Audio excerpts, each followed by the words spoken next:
You're listening to WZYE 95.9 FM. You are listening to WZYE 95.9 FM. The most influential name in Caribbean radio in the tri-state area.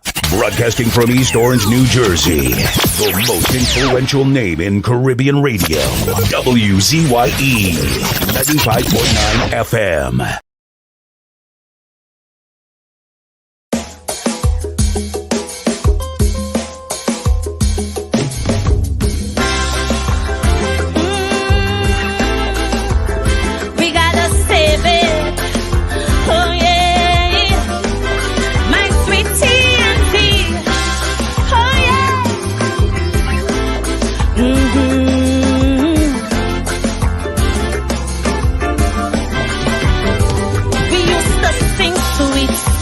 Trinidad, to leave here, boy, you must be mad.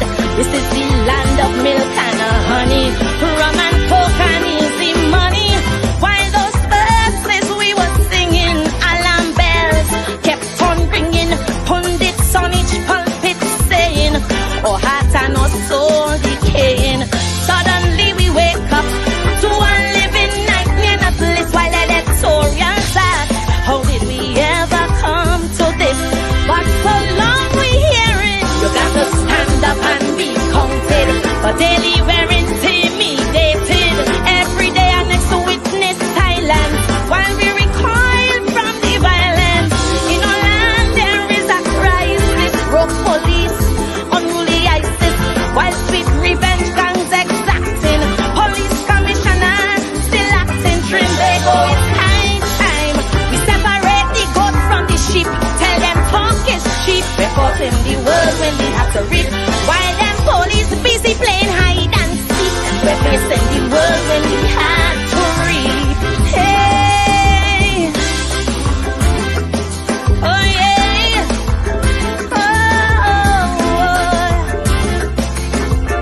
save our land, Trinidad and Tobago. Oh yeah, oh yeah.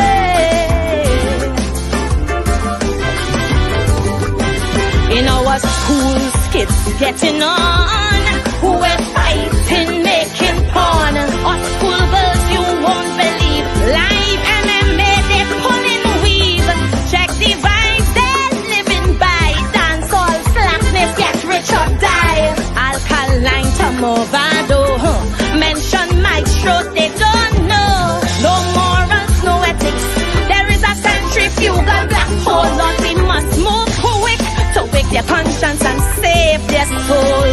So long we've been hearing evil triumphs when good men do nothing. No triggers pump while words be frothin', and while church attendance real low. Protest back plus them casino, while black market prices haggling. Through our ports, big guns they smuggling. Spanish women are hot like their music. Saucy salsa, human traffic, Trinbago. We can't wait. The devil making hay while we sleep. Tell them talk is cheap. We're caught in the world when we have to reap, while we look on them as more mothers who weep. We're facing the world when we had to reap. Oh yeah. Oh no. Oh yeah, yeah. Oh,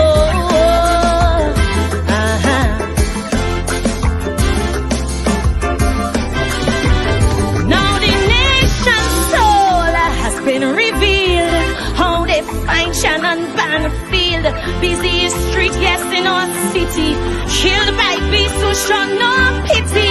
Now there's fear and trepidation. What is happening to our nation?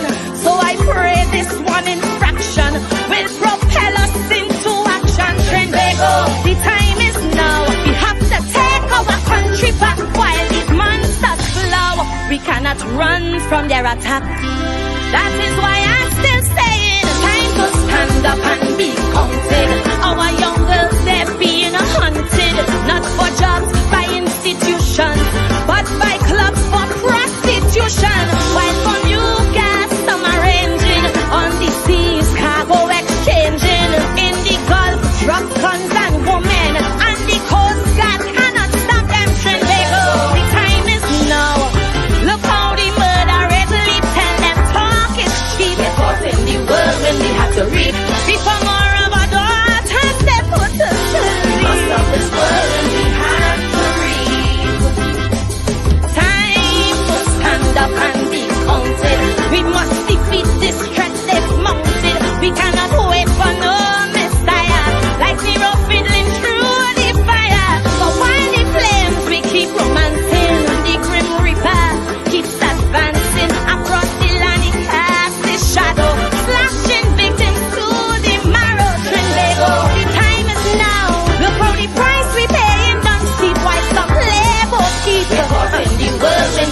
reap.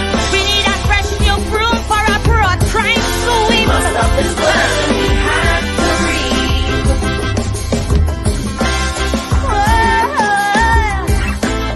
Save our land, Trinidad and Tobago. Yeah. Oh yeah.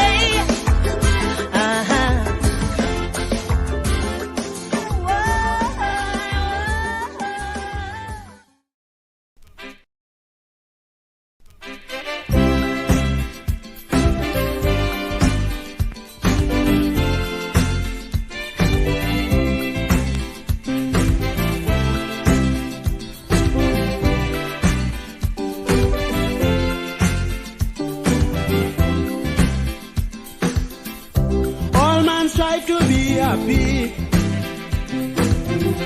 Relentless search for luxury. In search of peace and happiness, the human mind wouldn't rest. A constant nag within we soul, demanding respect from the world. We get the urge in different form, but luxury is the norm. Money is very essential, but can't buy peace of mind at all. We still like dogs without a bone, if we have the money alone. Because appreciation plays on the human mind. Everyone needs some for happiness all the time. Because importance, if we are drive to live, everyone's on the hunt. Every man ought to give generously.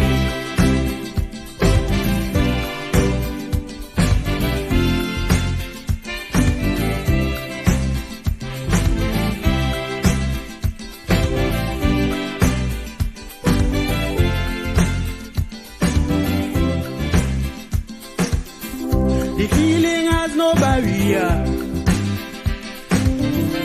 Race and class doesn't matter. Once you are alive, you in the game. You do anything to get a good name. Some wealthy men turn to suicide. Can't find food to feed their pride.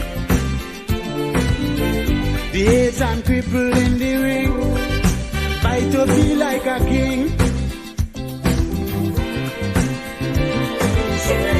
Children become delinquent for lack of love from their parents. That's why appreciation is most important to man. Appreciation plays on the human mind. Everyone needs some for happiness all the time. Because important, if we are trying to live, everyone's on the hunt. Every man ought to give generously.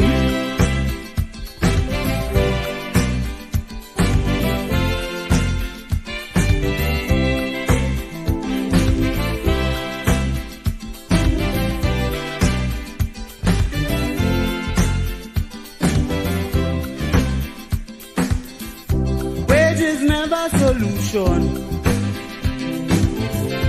to bad industrial relations. Employees will gladly draw their pay and do the job half the way. When workman feeling unwanted, the working spirit is daunted. He comes on the job and fool around. Production going down. Just make him feel significant. You get him do anything you want. A pat on the back is the best move for relations to improve. Because appreciation appreciation based on the human mind. Everyone needs some for happiness all the time. Because important, if we are trying to live, everyone's on the hunt. Every man ought to give generously.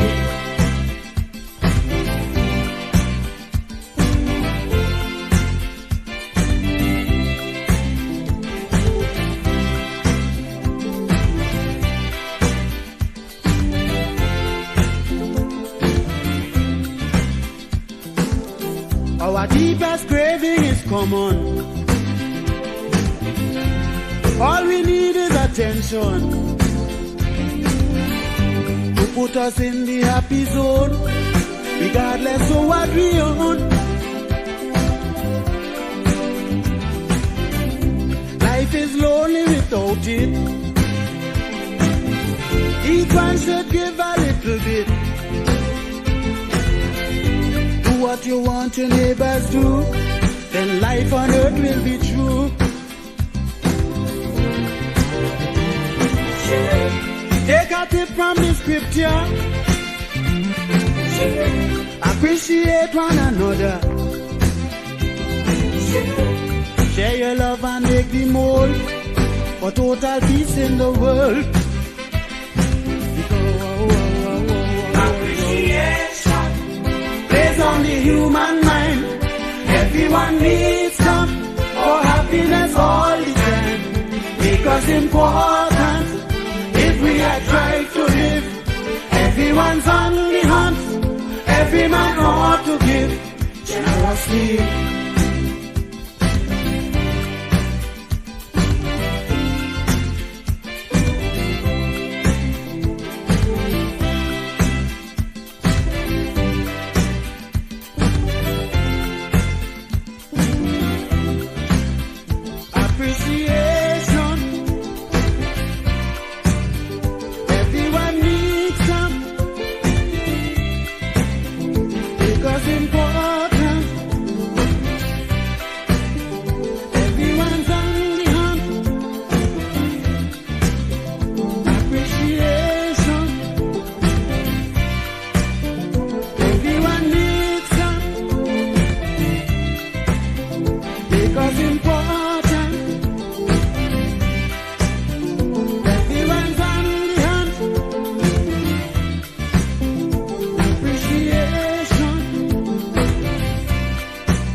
Get up one morning, your elders have something.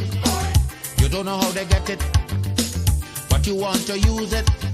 But if you ask them old people to get the things what they went through, ask them this any day, and your parents sure to say, black man have to keep on jamming, for black man to get a little something. Make up your mind, brother, that you're able to get a pulley and jam with the devil. Why? Black man have to keep on jamming, for black man to get a little something. Make up your mind, brother, that you're ready to swim offshore and hold your boat steady. Black man have to keep on jamming, for black man to get a little something. So when you're here, you get a little something. With a dragon eye, you keep watching, because I don't tell you already. Black man do get nothing easy.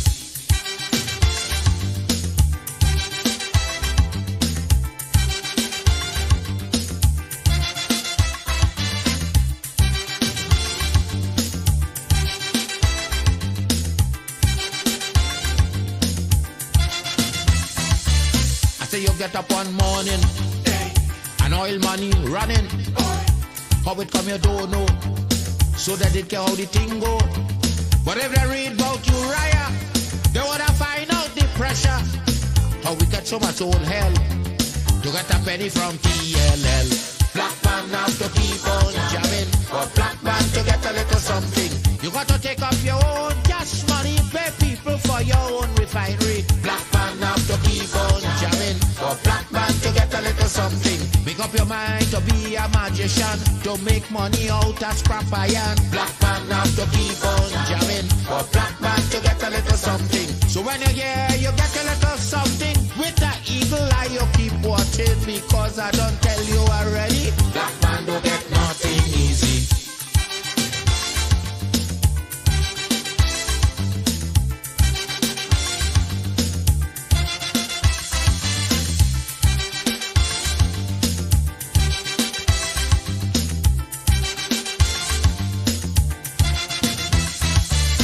We got up one morning, independence happening, getting the thing come easy. Now they're taking liberty, but if they know about petition, we are to send to England for some woman to tell we in this colony free. Black man have to keep on jamming, for black man to get a little something. You got to go to conference in England to get independence in your own land. Black man have to keep on jamming, for black man to get a little something. People hold you, humiliate you, turn on and sell you, and then they free you. Black man have to keep on jamming, for black man to get a little something. So when you hear you get a little something, with that dragon eye you keep watching, because I don't tell you already, black man don't get nothing easy.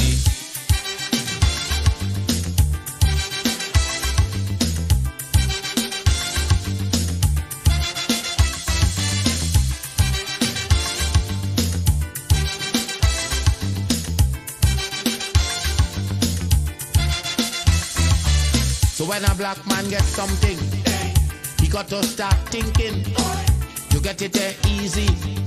He got to practice economy, from getting licks from the slave master to become the land owner. Brother, it's a terrible journey, back with plenty brutality. Black man have to keep on jamming, for black man to get a little something.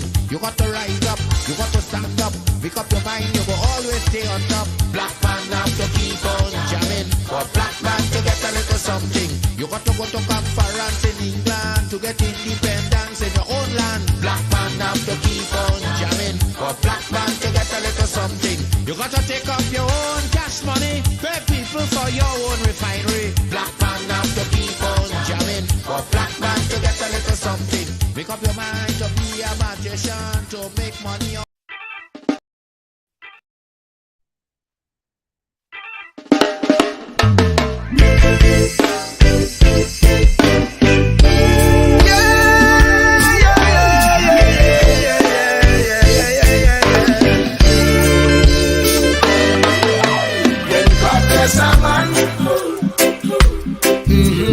Nothing must stop you, yes. When God bless a man,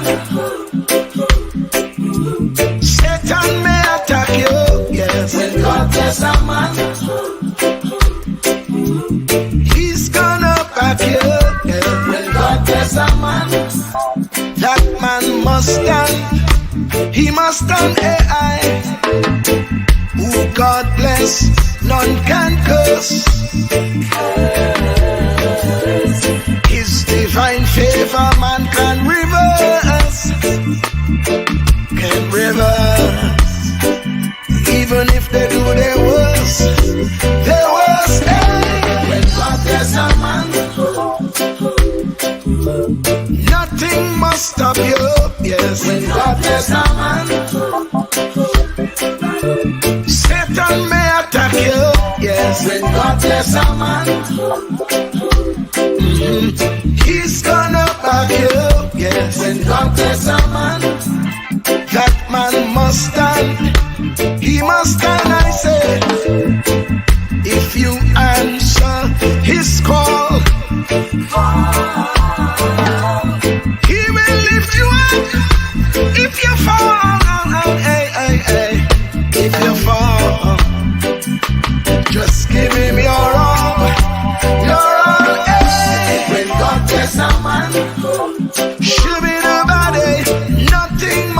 back you, my friend. When God bless a man, Satan may attack you. Yes. When God bless a man, he's gonna back you. Yes. When God bless a man, that man must stand. He must stand, I say, yes.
sister, them who under pressure.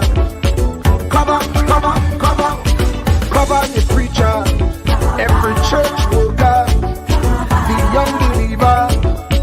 Cover, cover, cover, the worship leader and intercessor, every gospel minister.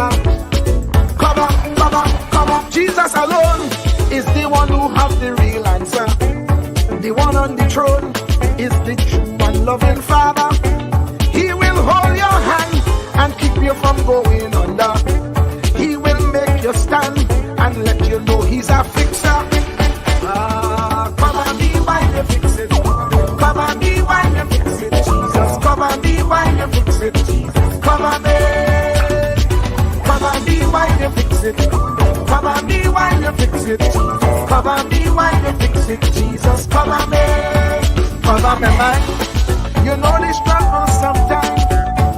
Cover me mouth, that the wrong thing wouldn't come out. Oh, cover me while you fix it.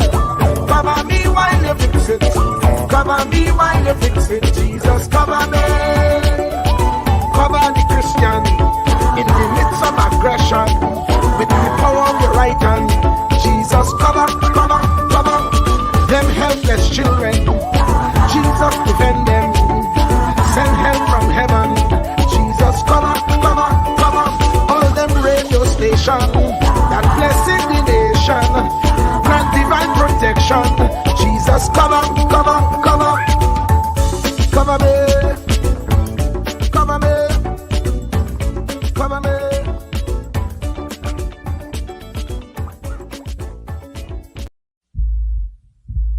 Truer words were never spoken. The less you associate with some people, the more your life will improve. Anytime you tolerate mediocrity in others, it increases your mediocrity. An important attribute in successful people is their impatience with negative thinking and negative acting people. As you grow, your associates will change. Some of your friends will not want you to go on. They will want you to stay where they are. Friends that don't help you climb will want you to crawl. Your friends will stretch your vision or choke your dream. Those that don't increase you will eventually decrease you. Consider this. Never receive counsel from unproductive people. Never discuss your problems with someone incapable of contributing to the solution, because those who never succeed themselves are always first to tell you how. Not everyone has a right to speak into your life. You are certain to get the worst of the bargain when you exchange ideas with the wrong person. Don't follow anyone who's not going anywhere. With some people you spend an evening. With others, you invest it. Be careful where you stop to inquire for directions along the road of life. Wise is the person who fortifies his life with the right friendships. If you run with wolves, you will learn how to howl. But if you associate with eagles, you will learn how to soar to great heights. A mirror reflects a man's face, but what he is really like is shown by the kind of friends he chooses. The simple but true fact of life is that you become like those with whom you closely associate, for the good and the bad. Note, be not mistaken. This is applicable to family as well as friends. Yes, do love, appreciate, and be thankful for your family, for they will always be your family, no matter what. Just know that they are human first, and though they are family to you, they may be a friend to someone else and will fit somewhere in the criteria above. In prosperity, our friends know us. In adversity, we know our friends. Never make someone a priority when you are only an option for them. If you are going to achieve excellence in big things, you develop the habit in little matters. Excellence is not an exception. It is a prevailing attitude.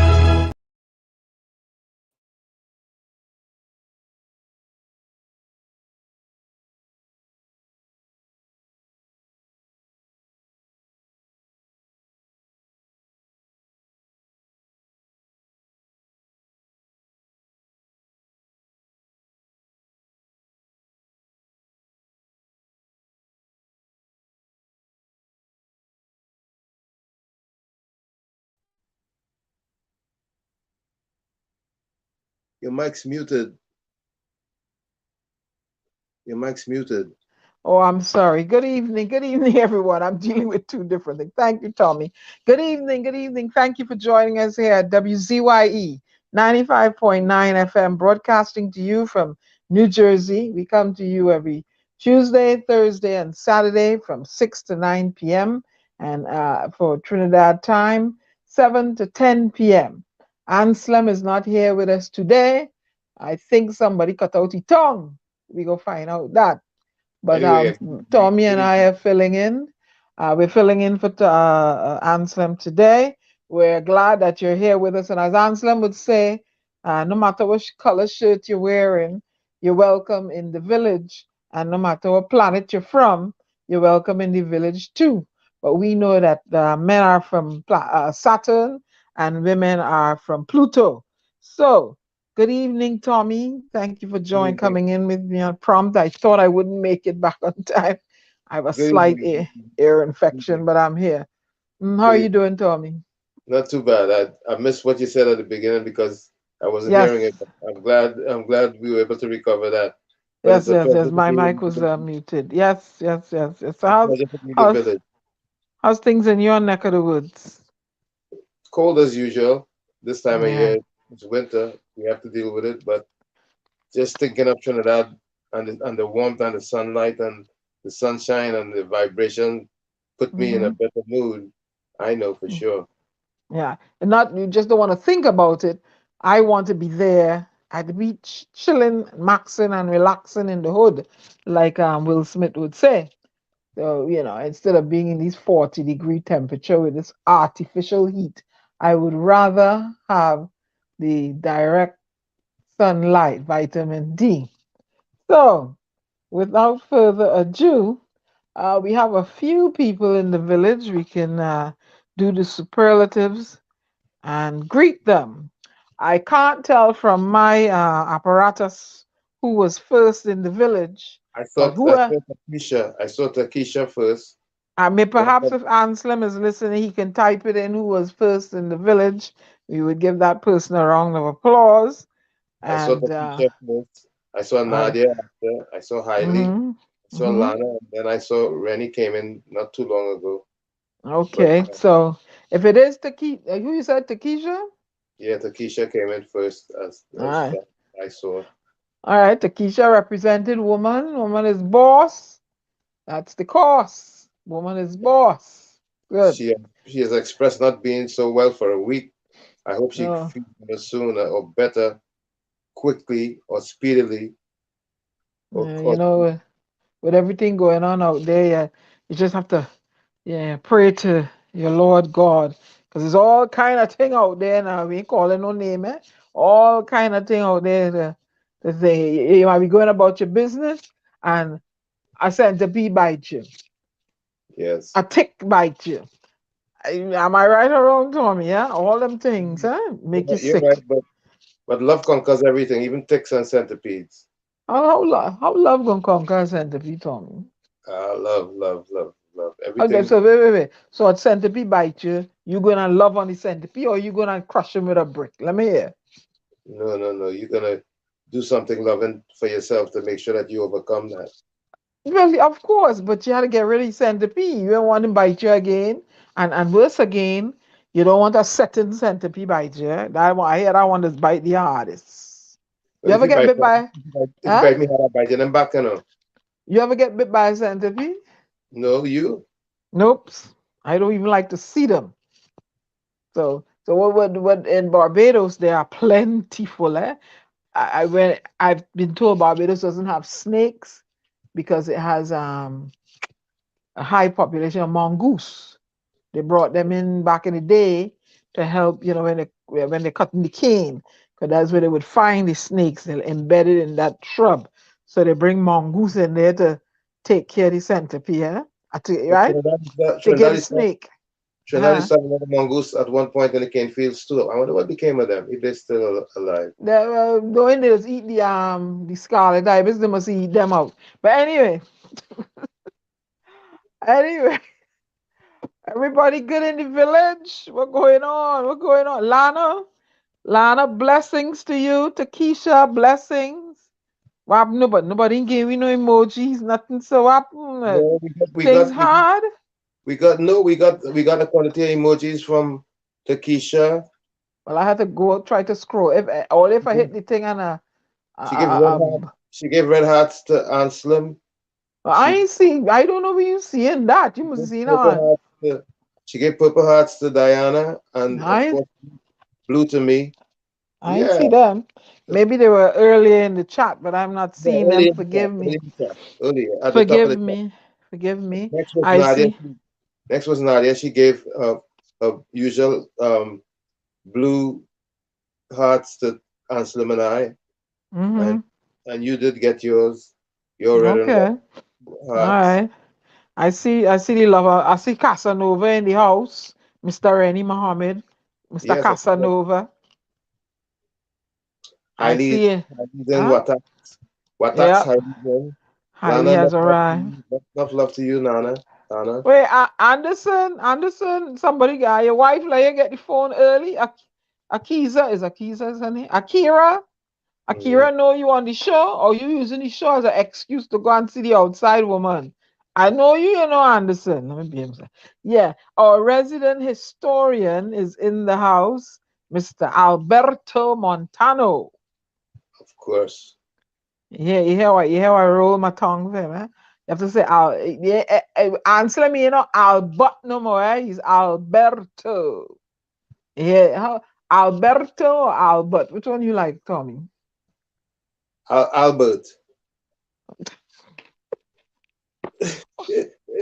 So you don't Albert. Which one you like? You like Alberto with the R rolling, or you like Albert, or you like Albert? Let me know, huh? Or Which we could one you call him like? Monty. Or we could call him Monty. Nah, he won't be calling him Monty. He want to be Alberto. All And right. then who else is here? They already start posing their questions already. So anyway, that is it for the chat. Where Anselm is, I tell all he tongue cut out. He can't talk. Oh, He was talking too much in Mrs. LeBon's ears, so she cut out his tongue. oh. So he's speechless. Or did she keep his tongue in her ear?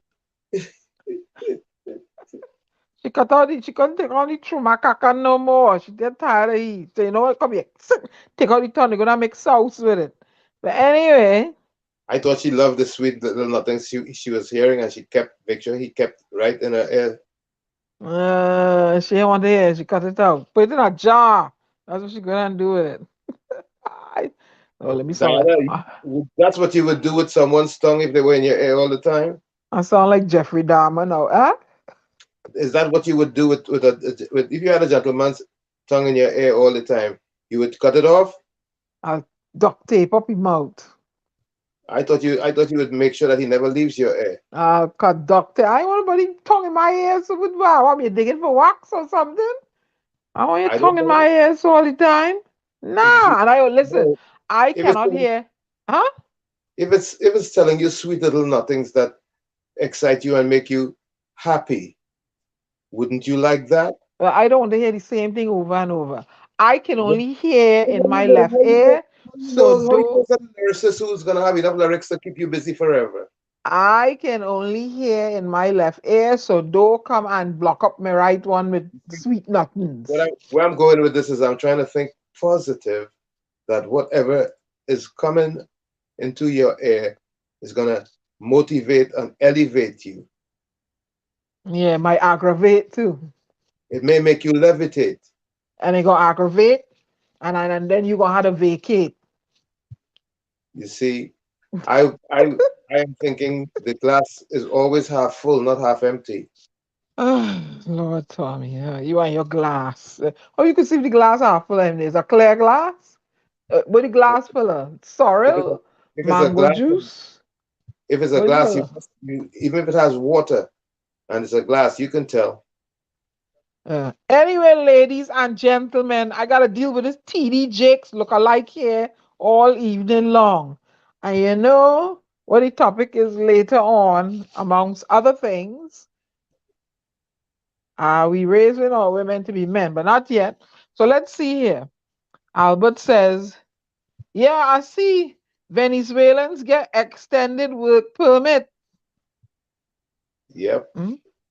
Yep. Hmm? Yep. Venezuelan get extended work permit, and the born Trini can't get she card to extend it. You see, you're not thinking positive enough. That's why you can't get it. What's wrong with? How you mean I thinking positive? What's wrong with that? I wonder what papers the Venice and them putting together to get their ID card and extend and work permit and Trini's like Trini. Well, it's a flop side thing because I hear the money. Trini's think the money's small. So, that's why the Benny snatching up everything. But in guava season, you snatch away, you take where you can get, right?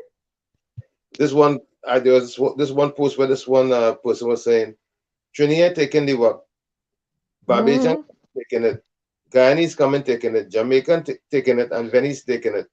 But yet we complaining that things have nothing to do. But them coming abroad and they're finding something to do and making something out of it and empowering themselves and opening businesses eventually and doing better, buying vehicles, doing better, buying homes, buying land, doing whatever they have to do and doing better and getting in a better state than we who are there who are forever complaining.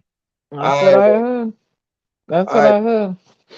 And I saw Vonnie, you're in. If you're in, come in the house. I saw something where Vonnie put, and I was so I was like, yeah, they got you selling African snail for $5 a pound. Know what is that? That's a joke.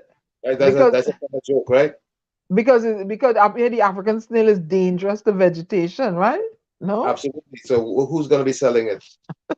But who they selling it to? Somebody said the government buying it from you for $5 a pound. Yeah. To do what? Huh? And here's the next thing, right?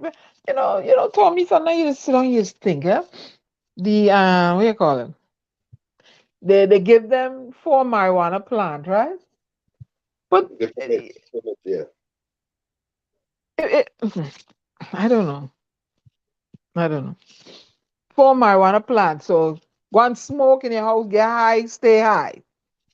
No. It's the male plant, which is the one that you get the medicine from. So wait. So what plant it is they can have? 4 male. What? 4 male. Okay. So they can make tea and get CBD or whatever else. So you honestly believe all them plant people have is male plant? No, I'd be foolhardy to think so. Okay, good. So get your 4 plants, smoke and get high, stay high in your house. That's what they do to them.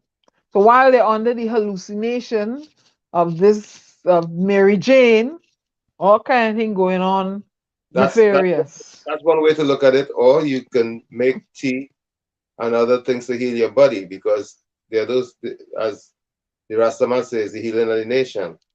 Okay, I never smoked the marijuana, but me not like the smell of it. But you can make tea with it. You don't have to smoke it. As a matter of fact, smoking it may not be the right way or the best way to consume it. Making tea and making other potions with it may be much more favorable and acceptable when it comes to healing. I ain't smoking it. I ain't drinking it. Not me. I don't trust it. Oh, Hailey came in at 4:15. Yes, and Lana was second. No, who said that? WZYE TV. Somebody's working the thing in the back. Hailey came. I gotta go by what the Chumakakan say. Hailey came in at 4:15 and Lana was second. Okay. So Hailey, props to you, boy. Takesha, let me go down and see if you put anything in there. Rennie third. Go to the top of the chat and you'll see Takesha. Then you'll see. What time? I couldn't tell you what time. All right, but where Ansley, he could see. You can see it if you have access to the control board. So he can see Hailey at 4:15. Hailey, Watax, Lana, Hip Hooray, and the lover boy coming third. Very good. Right? I see here Lana says, let them up with crazy shooting and tune up. Yeah, so I hear. So I That's hear. that's where Barataria of Tunapuna. But It look like it's too. What's the murder? What's the murder count so far? I don't know, but I saw today where the police around midday had to they did a sting operation on some cats who trying to lure people into buying foreign used car and robbing them. Oh Why not boy. slow down? Oh boy. All kind of scammer. But you know, They you desperate usually find that in a yeah, they yeah, desperate for money and they don't intend to work for it. They want to rob and steal and kill for it. in a depressed economy too. With no job, no prospect of job. I ain't saying that that's right, huh? Okay, you do that, but No, but like I was just saying, no job, no prospect of job for the locals. But how come the foreigners are coming in and getting job and building and making money and building themselves? and Are we that's missing? usually usually remember here in the United States they will say the same thing too because look, there are a lot of Americans that have not been able to own their own home. But we, like myself, I can speak for myself. Come, I don't know if you own your, other people have been able to do it, but they will look and say, "But how come? How come we did it? Why is that?" But I we wouldn't have been able to afford a I home in Trinidad. Me, I I don't think I would. well I can't say I cannot and I wouldn't and I didn't and I don't. But Mm, either any place you want to empower yourself, you can empower yourself. Be it here or there, mm-hmm, you know. mm, And, I mean, mm, I own businesses, homes, all of that here. mm-hmm. Um, in Trinidad, likewise. Yeah, I have a piece of land in Barbados. I want to put a home. Want to go down there in the winter.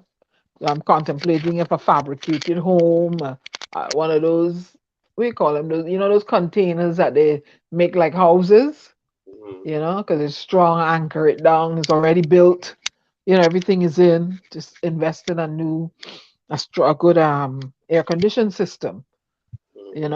So I'm thinking of that, but and there's some Bajans that just can't get access to a home of their own too, and here in the United States. So to hear the Venezuelans, I'm glad they're doing well because they could have been another uh, extension of the criminal element, which they already are.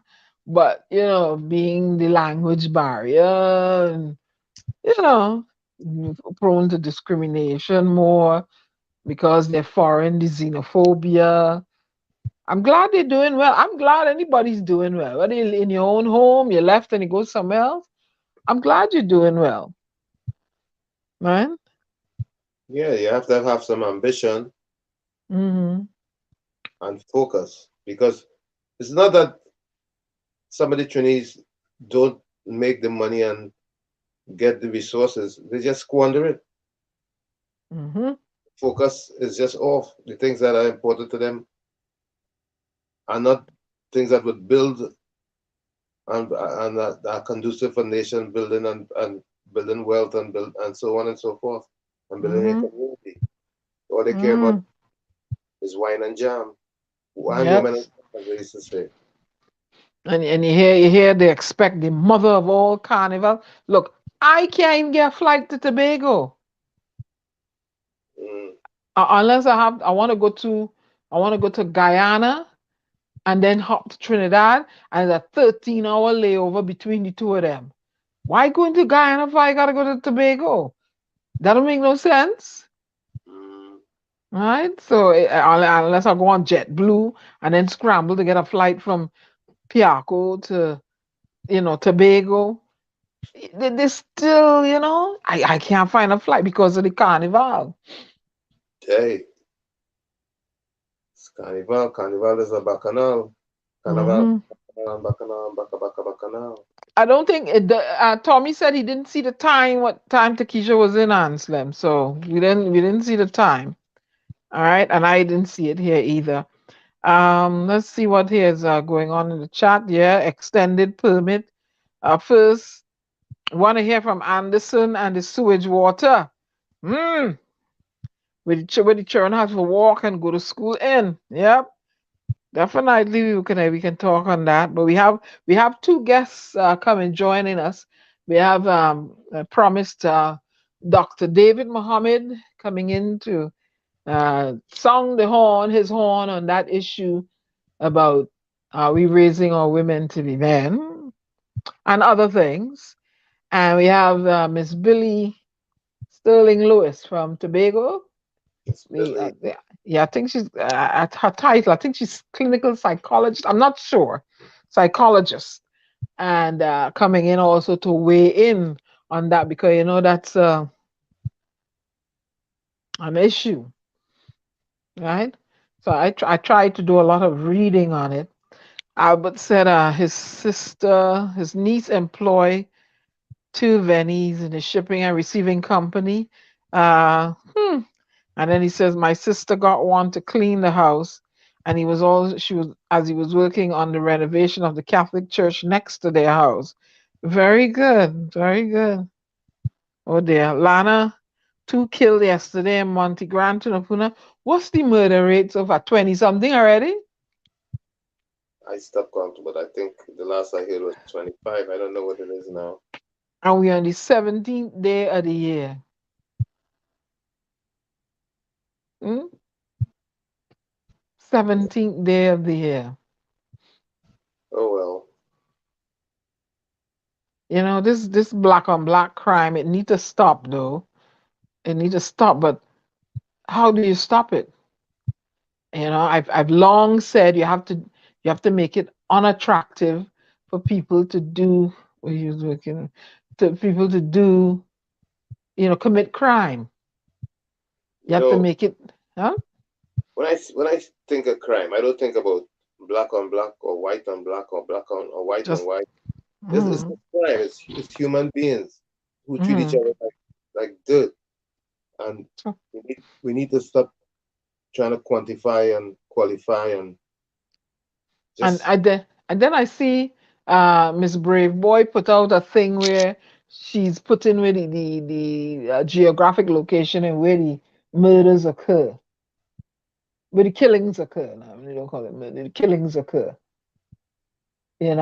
So I don't know what is the objective of doing that. I don't know, perhaps Miss Brave Boy could chime in the chat. It was you know 20, huh? if there's a concentration of people, or should I say, heavy population of people concentrated in particular areas, Mm, you're gonna have more issues going on there than other places where it's scantily populated mm. or it's spread out, and we have to face those realities. We can't. But I was looking at the other day, right? And I was saying, you saw it went, unless they're not being reported. You saw it went from the women being kidnapped and murdered and raped to suddenly, all of a sudden, it's just killing of these young men. Or, there are other people that are killed too, 'cause we had alleged murder suicides in between there. But you saw the focus shifted. Yeah, something I noticed while living in Trinidad, that when there are big festivals and big shows and big events coming up, there are a Mm-hmm. lot there's a lot of robberies and murders and so on in the densely populated areas.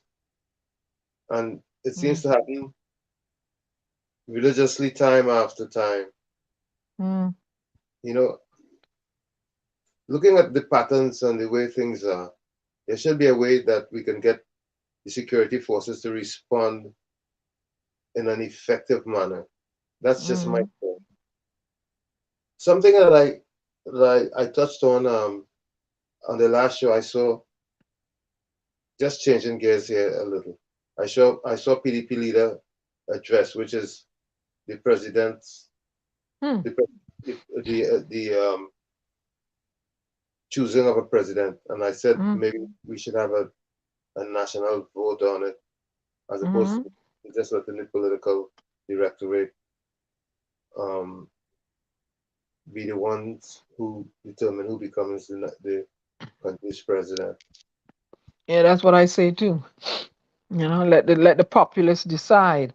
But then, how do you put forth the candidate? What's the process you're gonna, narrow it down? How you gonna present, the playing field? Who you gonna, right? Yeah, because we're talking about a president who would probably show no bias to one political organization or another. So that person has to remove themselves from the two major political or the major political organizations in the nation and convince the voting public that they are independent somewhat. I don't know. I don't know if that can be done. But in selecting persons going forward, I believe they need to include us here too in the diaspora. Make sure we all are, you know what I'm saying? We too want to be part of selecting the next president, part of selecting the next prime minister, selecting, the police commissioner, certain things, and I believe then and only then you may see, a shift from the corrupt norm that is going on there, because we would inject, I believe we would inject a sense of how these countries are running, how the developed world operates. So within that premise, you want to think and say, well, I'd like to see this evolve and become like this. That's what we want. That's what we want. We want the country evolve and grow and become better and self-sufficient for the citizens. So all in not to be bought in, be about barrel and all kind of thing. Western Union and MoneyGram and all it fix. We will make sure all it fixed too. You understand that y'all can sustain yourselves. That's Diana, what we. For years I've been saying the only solution to getting the Caribbean the way we want it to be is in a united mode.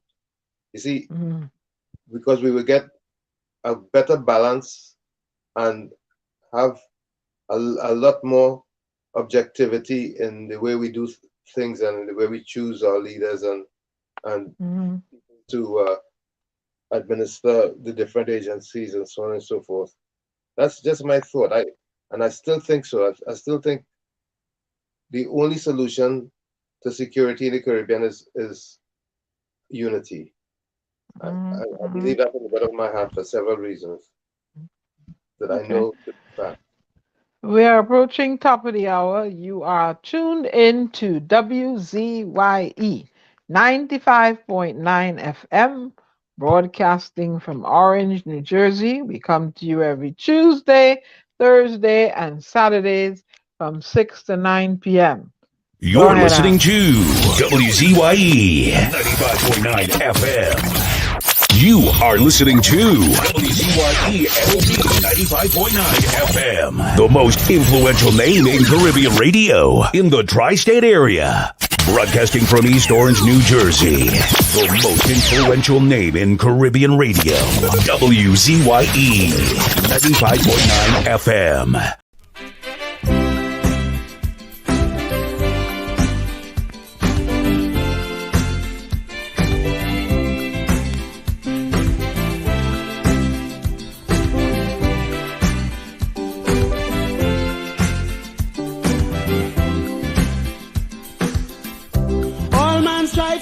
Happy. Relentless search for luxury, in search of peace and happiness. The human mind wouldn't rest. A constant nag within we soul, demanding respect from different form, but luxury is the norm. Money is very essential, but can't buy peace of mind at all. We still like dogs without a bone if we have the money alone. Because appreciation plays on the human mind.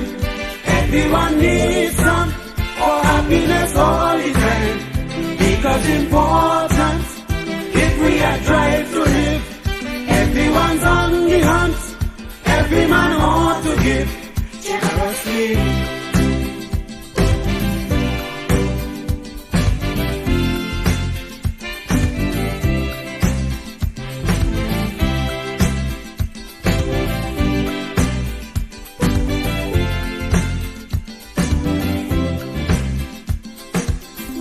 The feeling has no barrier. Race and class doesn't matter. Once you are alive, you in the game.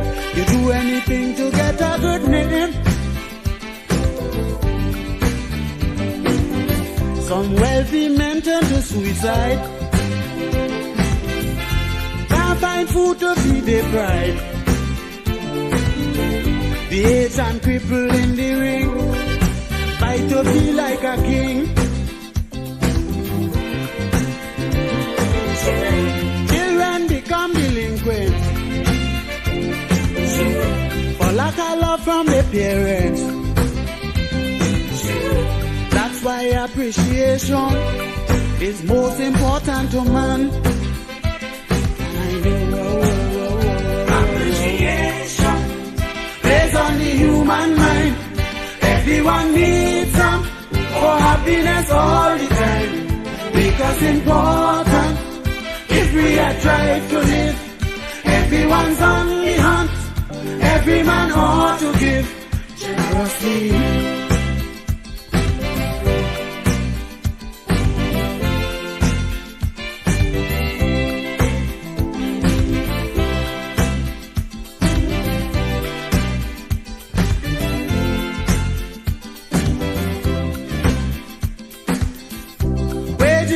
Solution to bad industrial relations. Employees will gladly draw their pay and do the job half the way. When workman feeling unwanted, the working spirit is daunted. He comes on the job and fool around. Production going down. Just make him feel significant.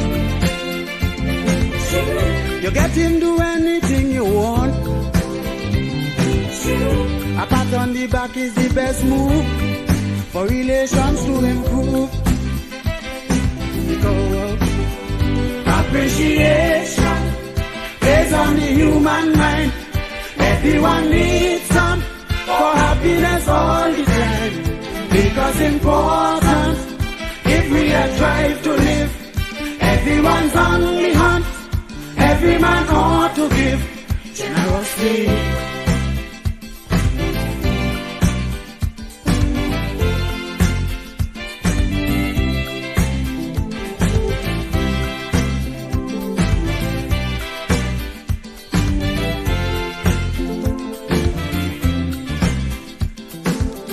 Our deepest craving is common. All we need is attention to put us in the happy zone, regardless of what we own. Life is lonely without it. Each one should give a little bit. What you want your neighbors do, then life on earth will be true. Take a tip from the scripture. Appreciate one another. your love and make the mold for total peace in the world. Appreciation based on the human mind. Everyone needs some for happiness all the time. Because important if we are trying to live. Everyone's on the hunt. Every man ought to give generously.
If Adam had not allowed Eve to pour into him, sin would have never come into the world.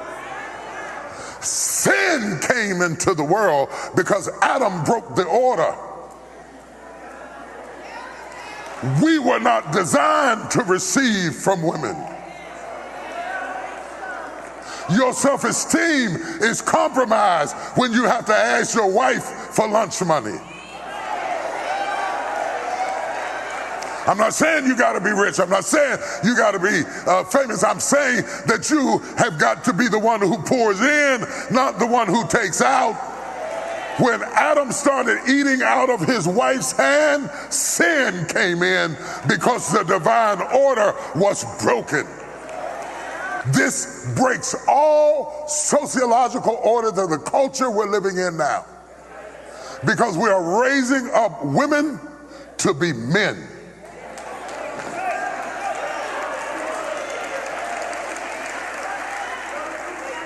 And you are not applauded for your femininity. You are applauded in the contemporary society by how tough, rough, nasty, mean, aggressive, hateful, possessive you are, and you are climbing the corporate ladder, but we are losing our families. I know you can buy your own car. I know you can buy your own house.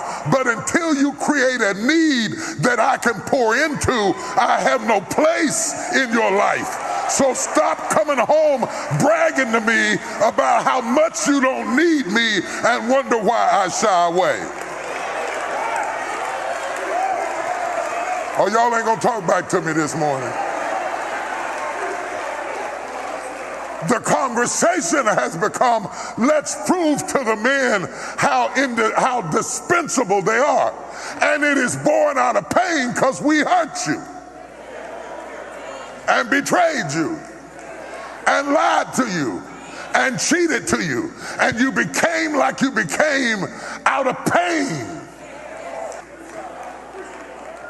Oh, Lord.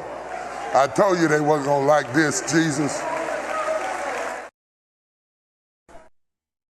Well, Tommy.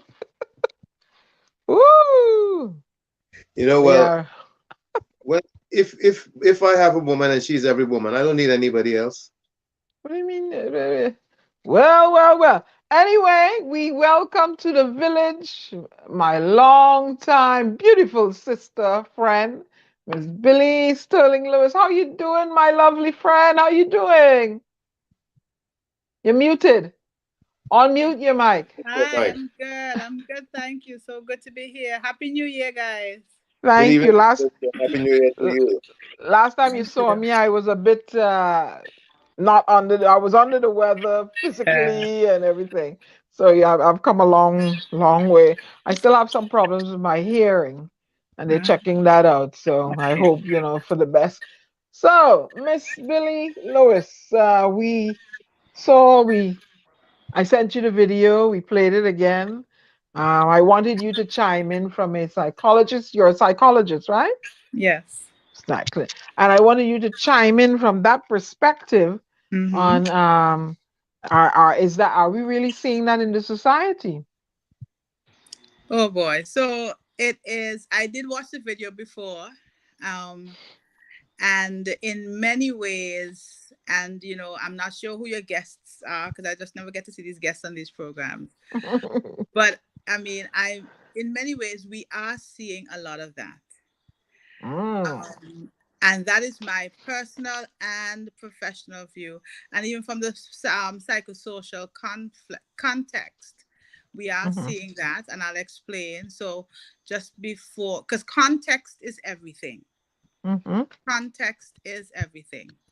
So one of the first things, and I will share this personally, I remember years ago, my first job, I was a feature writer for a first job out of university, that is my first degree.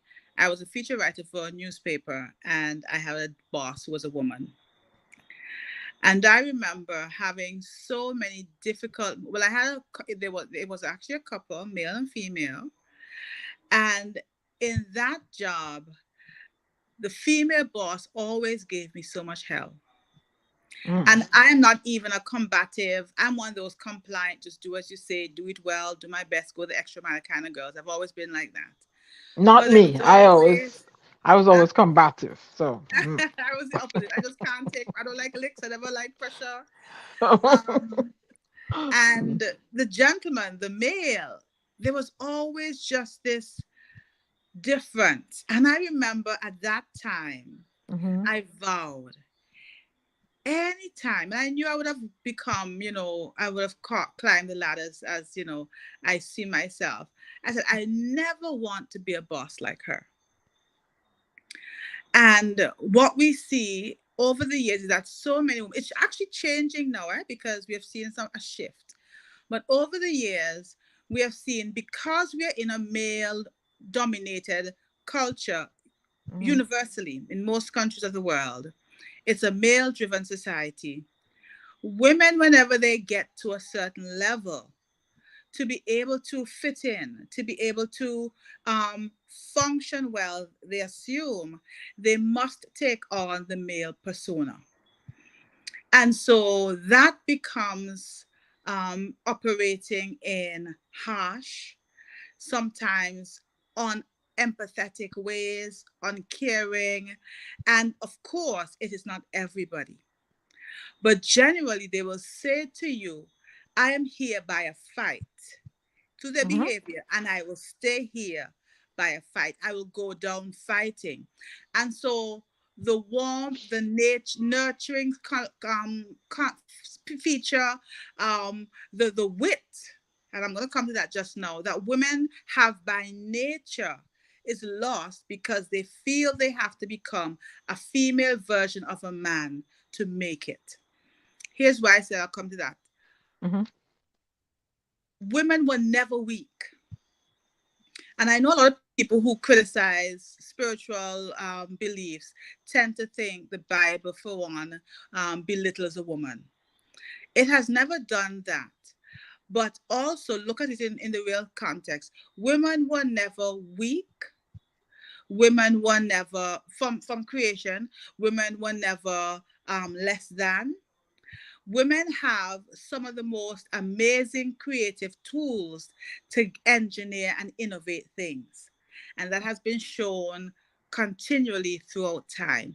In relationships, in society, in parenting, in business, in commerce. It's also shown in the Bible. It is the male culture that has in many ways, like he did say in the video, beaten down the woman. And I was reading one person who criticized his video, and he's speaking to a primarily Black culture. And a big part of our culture is our slave history. Mhm. And what that collective trauma did to us was that it re-engineered male or manhood and womanhood. And so some of what we're seeing is not just a result, because I do believe in biblical principles of the fall of man that came from the whole exchange that he spoke about with Adam and Eve, but it also filters into our collective trauma called slavery, where men were trained to dishonor women, and the black woman in particular was put at the very bottom of the social pyramid. Mhm. No matter how beautiful, talented, well, she didn't have education at the time, but talented, skilled, and educated socially by social non-formal education she had to be at the bottom because male white-centered society said this is the only place for her. Mhm. It was not originally so. And so understand what we saw as feminism came in and the black movement came in where women were coming up is that the woman had to use force to push herself from the bottom of this pyramid all the way up. She had to pass the white woman. Let's go back. She had to pass the colored woman, the mixed woman. She had to pass the white woman. Then she had to pass the black man in different tiers because you would have had the poor black and the middle Mhm. class black and then the upper class black. Then she had to pass the colored man and she had to now get to the level or pass the white man. You don't get through roughage like that by being calm and docile. It took force. And But men, but but but go Ms. ahead. Lewis, Yes. um, not all women are aggressive when they land in these, higher roles. What where the where I'm not an expert, but where Mhm. I think I've dealt with the opposite sex in my life. Yes. Where I feel the problem comes in is when the male begins to feel emasculated for whatever reason, and it's not Mhm. our intention to make you feel emasculated. Okay, Mhm. somebody is going to be earning more or Yes. perhaps the same. So if it so happens to be the female who is earning more, why where the aggression to say that, oh, I feel emasculated, or she's acting like a man because she makes more money? I don't understand that correlation. But is it just that? Because in many instances, it's not just because she makes more money. I'll share my personal example because we share this. I have always made more money than my husband. I would make 3 times more than my husband. Mm, It has been like that from the inception of our relationship into our marriage. We're married 11 years now. mm, And I have always been the one earning more. Now he's a little bit higher than me in terms of, he's always been smart. It's just his role. My husband is actually a pastor. So mm, yes, I'm in the field. Um, and the church that we belong to doesn't believe in salary; they pay stipend because they still see us as missionaries. But mhm, I'm a businesswoman, a corporate woman, and so I've always made money. Um, it is his security in himself and his identity and his understanding of my worth as a woman that mhm, allows him to not feel emasculated. But I'll say this to you. I remember a few years ago in one of my main job, I was offered when my contract was not renewed, and so I was not working. And mhm. I had to ask him for money. And I saw light on his face. And Mm. we talked about it and we laughed. I say, it feels good to have me ask for money. And he said, yes. But the truth is, in every situation, he still provides. Even though I make more, and I don't ever throw it in his face because it doesn't change who he is as a man. And it doesn't need me that I have to be more forceful. Let me say this again quickly. When you talk about force, we didn't just talk about earning more money. Just that's why I drew that example from my personal life. But also remember, a lot of men have insecurities because of how they were raised and shaped, and also a lot of women's aggressiveness that we do have it. also come from their own trauma. And the video said that women behave like that because they have had to respond to their trauma. And all of it is that outward aggression. Many of the aggressiveness that we see in women is passive aggressive, So, where they Miss use Billie, manipulation and who mistrust to do what they do. Yes. who put the who forced the girl child to be passive aggressive? That's a very interesting question, because when you say force, I would want to say, I'm very careful how I use it, but I want to start with that. Buju Banton has a song I like. Circumstances make me what I am. Was I born a violent man? Right? So we start there. Mhm. So most people who go through trauma have that response. So they were not born that way.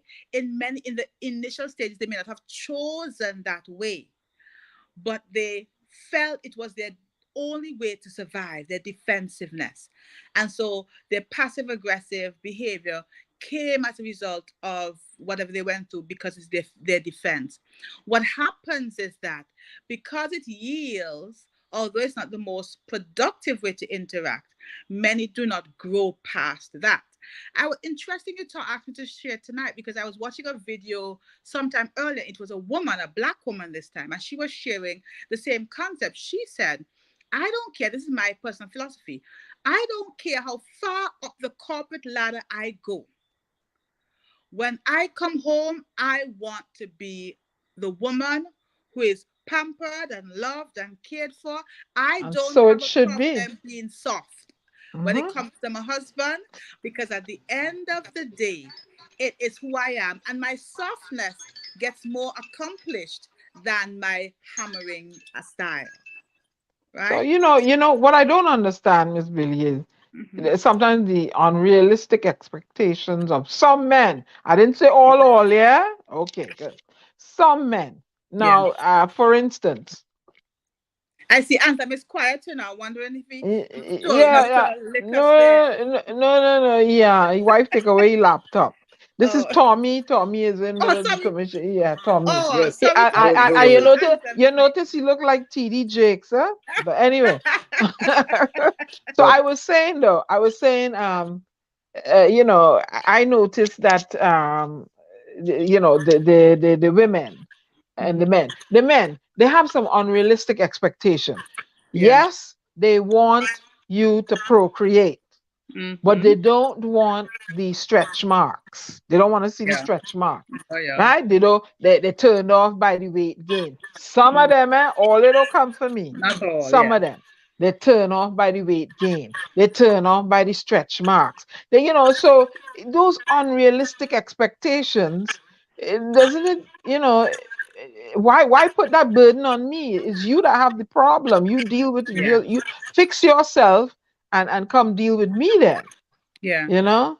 And that comes from a gross misunderstanding of Mm-hmm. who a woman is, the role she plays, the significance of a role, not only in a relationship, but in life in Mm-hmm. general. And I will say to you, it is normally the immature men, insecure men, that have Mm-hmm. these challenges. Here's what Gottman has found. Gottman and Gottman have done years of research in relationships, scientific research, which we never thought was possible. They have found, through repeated researches, and also others have followed their pattern, that emotional intelligence in a man is one of the main characteristics, high emotional intelligence, that makes him a good partner, Oh that makes yes. him able to feel secure in Mm-hmm. his weaknesses and not feel constantly threatened by a Mm-hmm. woman and whatever power she may bring, because we are just raised, like I was raised, to be a strong woman. So any man who came to me had to understand my power, but my power is not destructive, because for me, my power is your power, because we work together as in my relationship, and we teach that. But Well, that level of emotional intelligence, which also, if you want to go culturally and mm-hmm. collectively, was affected by the slave culture, which we still carry in so many ways because we don't want to grow past it, Mm-hmm. continues to affect the way men see women. So intimidation and emasculation. outright emasculation would be telling a man you're nothing because you make less than me. That's not just emasculation, that's disrespectful. And And not if let him see his child when he's yes, supposed to, mhm, and holding the child as ransom that's for more ransom, money and and it's all, abusive. It's yeah, abusive. that's abuse. It's But abuse. how about because of you mentioned a point there, emotional intelligence. And Hmm. I've found, again, I'm not an expert, but I've found it severely lacking in men, indeed, in the In the boy Caribbean men child. especially. Yeah, very, because for example, um you are in a conversation with them and they don't actively engage you. They're like, okay, you can tell from their body language and their cues, okay, when you gonna hurry up and hush up your mouth, I tired and you talk, or I don't want to hear. They can tell you that, but it is important to you as a female that you want to engage your partner. Listen, I have something to say. Can Yeah. I engage you? Or they're gonna shut up, or they're gonna give the silent treatment. And I'm like, oh Lord, this is stress, Hmm. dealing with someone, So, but then too, Miss Billie, I found that some of us have raised ourselves to be the type of women we are because we don't want to. We didn't have the male figure around. Yeah, male figure. So you didn't want to be. You don't know what I always tell people. I don't know what it is to go to daddy. Daddy, I want $5. Yeah. I don't know that. So Yeah. all I know is, Diana, I have to take care of You have myself to look out for yourself. because there's nobody else around that I knew took care of me. So I have found that that has been there are women like myself to be challenging to relinquish my care or my somebody to do something. Okay, he go handle it. Yeah. I don't operate so because I don't know how to. And that's okay. But the thing is, are you willing to learn when the opportunity comes up? So, in But like manner, my father left me when we were young. So I grew up seeing my mother do everything. My father and my brother migrated from the time I was about 8 to 10 years old. So I grew up in a full female house, not only headed, but all females. mm, My those constructive years, early tween into adulthood. My mother bought our land cash. mm, My mother built our house. My father was never around. My mother sent two of her children, two girls, to university. My mother, in the like manner, and supported us when we did our masters. My mother did all of that. I have not remembered much of seeing a man and having a man because when I used to ask my dad, he never had anything. And my belief was always, and I actually grew up like that, started telling myself that too. I don't need a man. And that's the problem we have because when we develop these independent women, so I do a lot of sessions with women because I do a lot of programs with women. mm, We have this concept that Beyonce has made so popular and which is destroying our society. I agree with it. It is destroying our society. Independent women. We don't need independent women. We need interdependent women. Women who understand the value of relationship, not just the other sex or romantic, but the power of relationship. Because I tell people, my groups all the time, we hurt in community, we heal in community, we grow in community.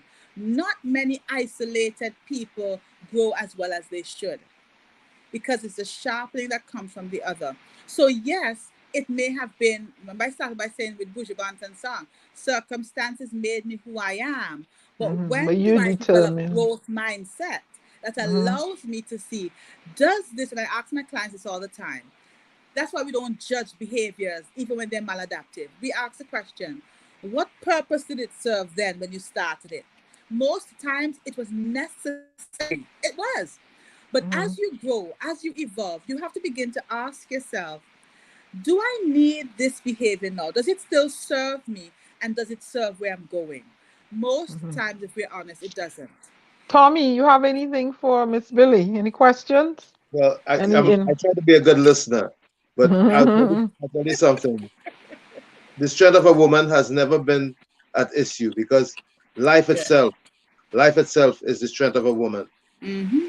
I mean, to carry for 9 months and then deliver, which is going to be a lot much more than any man could ever think about doing, and Yeah. give delivery and birth is one of the strongest or the toughest job anyone could ever have in life Yeah. is giving life. But what I saw happen, I'm a little bit older than you two, so I've been around and I took in quite a bit over the years. What I saw Okay, happen, senior what I citizen, go ahead. what I saw happen in 1980 was a presidential election here in the United States won by a man named Ronald Reagan, Mm-hmm. who ran with several topics, but two main topics that he hammered away at the population was that women needed to be elevated in the corporate arena, and he also spoke to something they call reverse discrimination, which is a joke. Hmm. After that, what I saw working in the corporate arena is that women were given positions and of authority over many of us, over me too, and their behavior was terrible. I mean, the majority, I can't say all were, but all the women who got positions, they were they were very obnoxious. They were like So, tyrants. Tommy, could it be that their behavior was reciprocal for the way the homes they came out of, what they were going through in their particular home? So they bring their problem to the job No, because they felt in order to To maintain survive. control over men, they had mm, to be more than Masculine. what the men were. So they had to show more strength than the male counterparts, and that's what they did. And I mean, I would say for the most part, who were getting the power were Caucasian women, by the way, not women of color. mhm. That's at that particular time in 1980. That happened through like 80 through 88. Them 8 years of Reagan, they brought up women, mostly white women, of course, and the attitudes were terrible. They Mm. were, oh man, as a matter of fact, they were harder and harsher on black men. Yeah. These women when they But got Miss Billy, agree with me or disagree? Throughout decades, Tommy, women have been struggling to be equal to men, but not become men. We've been struggling to be equal pay, all this stuff, right? Both at home and in the workplace. You think in it stems from that struggle of trying to be equal that it sort of subconsciously, awaken a desire, and so or behaviors are perceived as masculine instead of survival, or what do you say? I do think in many ways, yes, there is some measure of that being what existed in terms of feeling, one, it being a perception. But in many ways, I think it actually was the behavior because they had to deal with the pushback. Mm-hmm. As a young woman myself, I have been in positions over men who are even older than me. And I've always had difficulty with those men. They've always been disrespectful and whatever. They will try to diminish you or sexualize you.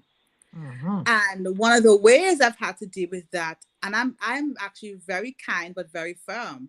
So you Mm-hmm. know where to get off with me.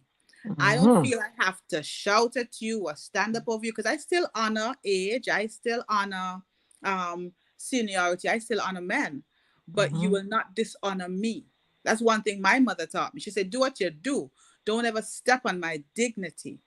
So it still happens. And so women push back. But we have a choice. We have a choice to make. And there is still different. My father used to say there's 100 ways to skin a cat, and I share this in context of that, when I first went into management, I did some training. So I did a change leadership at Cornell University. And one of the main things that stood out to me from that training was the concept of the silent revolutionary. Because before that, I was up in you. Don't play with me.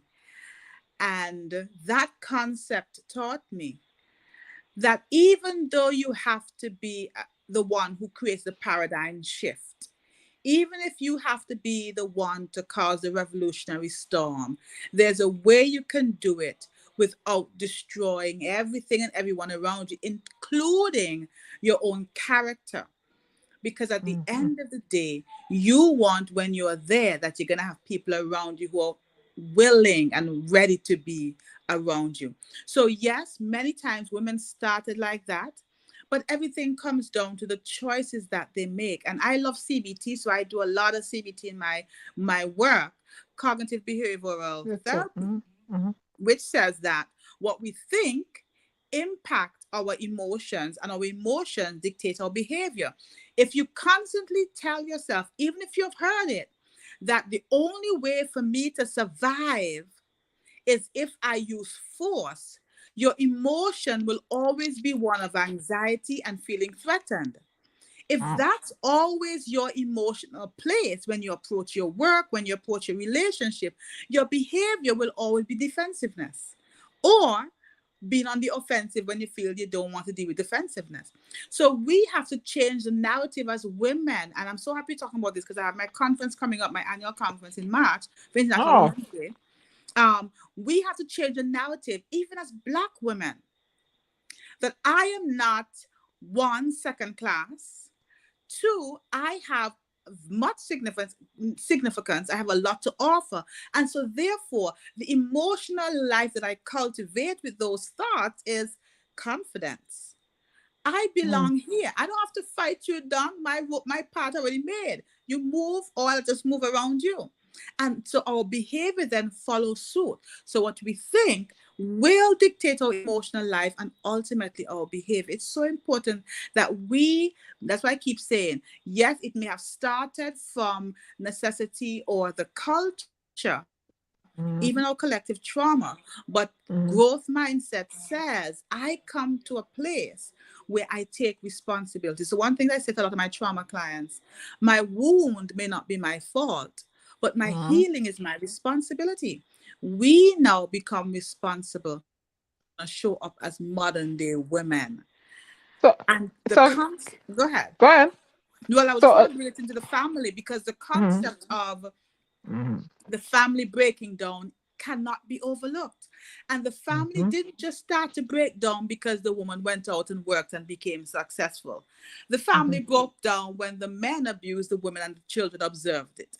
The family broke down when we were not having enough food and enough love going around. And then women had to be separated from the home because men were taking off. They were just making babies and taking off. Or if they were there, they were emotionally unavailable to the children. You see?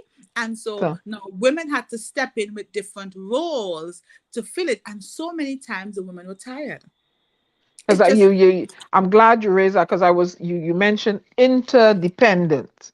So I said to myself, okay, Miss Billie, I grew up in a house where I see mommy and daddy interdependent. All I saw was abuse and dysfunction. So me now, I say, you know what?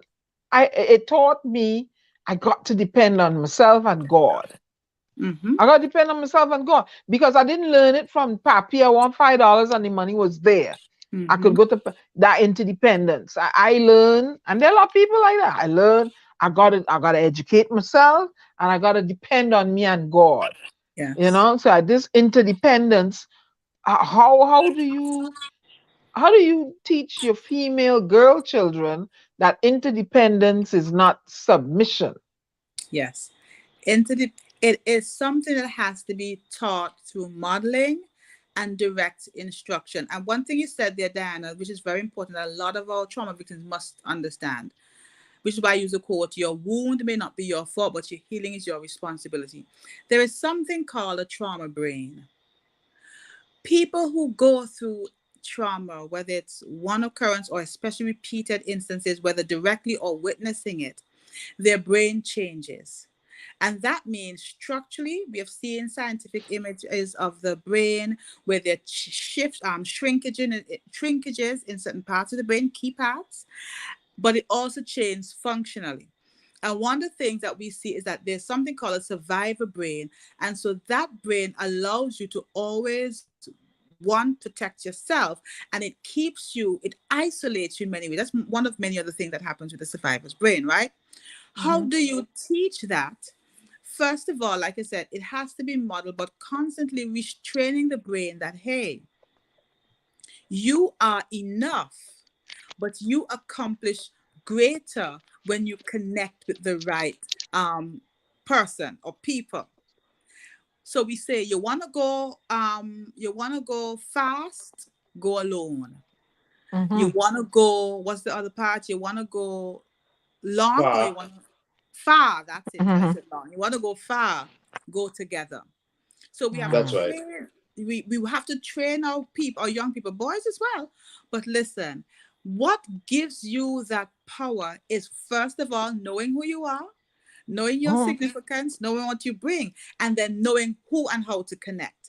Because you can have a lot of power, a lot of intellect, a lot of emotional intelligence, and connect with a skunk and end up being stink. There's no way around it, right?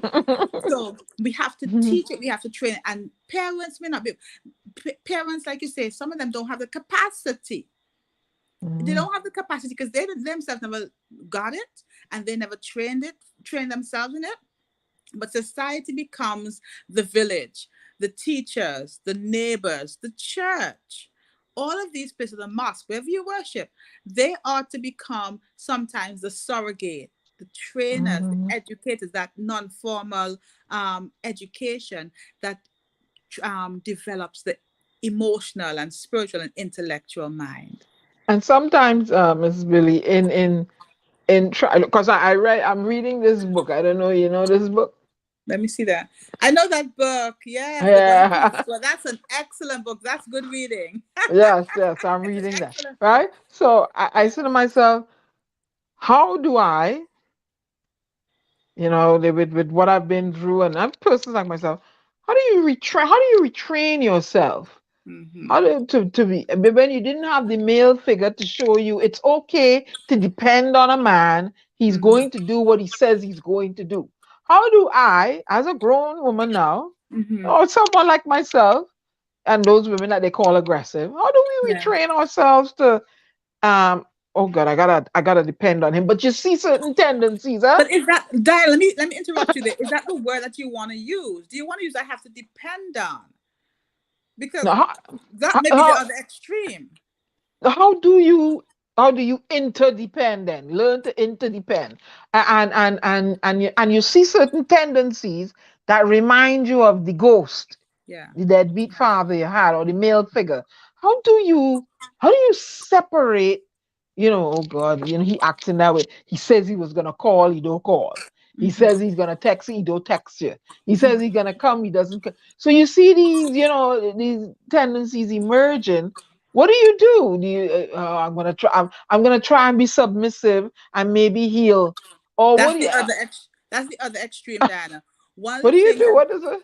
Well, that's so you don't want to be docile, and you don't want to be the other extreme.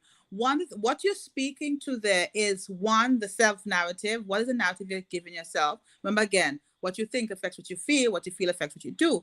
But also the key point of boundaries. So Maya Angelou said it: when people show you who they are, the first time believe them. Yep. I have never seen, beside what the word of God says, anything more true than that. Because I've suffered by saying, nah.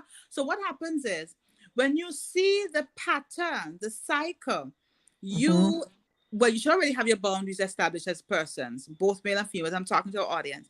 You have to have healthy boundaries. One that you say to yourself, okay, I'm coming out of a rough place mentally, emotionally. I know what my triggers are. I don't want to live a life constantly triggered. The first boundary, this is an example. The first boundary I'm going to set for myself is, if somebody says to me, XYZ and they don't follow up without proper,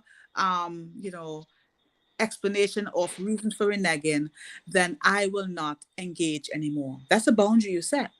And so when you see that behavior, when your boundary is firmly established, now the other thing is communication. You say, listen, we had an understanding that this was supposed to be what happened and you didn't follow through. Can you help me understand what's happening here? And if there's none, you can say, well, that has crossed my boundary. And so I could no longer engage in this way. But part of what you're saying speaks to the erection of healthy boundaries, which is something that is often destroyed in trauma. And you have to learn to reestablish that. And what also too, the men, some men, the woman may have children and she's trying to protect these little ones by not allowing this dysfunctional individual who has no intention of changing their ways. They, I come in to see it, they don't come. They say they're going to bring something in for the child, they don't. And they're developing in that child not to be interdependent on this male figure because, he doesn't do what he says he's supposed to do. So you see the vicious cycle, right? Tommy, you have anything to input? No, I'm doing what I do best. Listen. Oh dear. All right. And I see here we have people joining us in the village. Yeah. They want to know where Anselm is. Anselm is in the naughty corner. He's in the naughty corner. Okay, for all you want to know. Good. Good night. Let me just say hello to Ken John. You know where Anselm is now. Auric learning to play. Auric learning to beat pan at 68 years old. Takesha, good night. Let's see who else is here.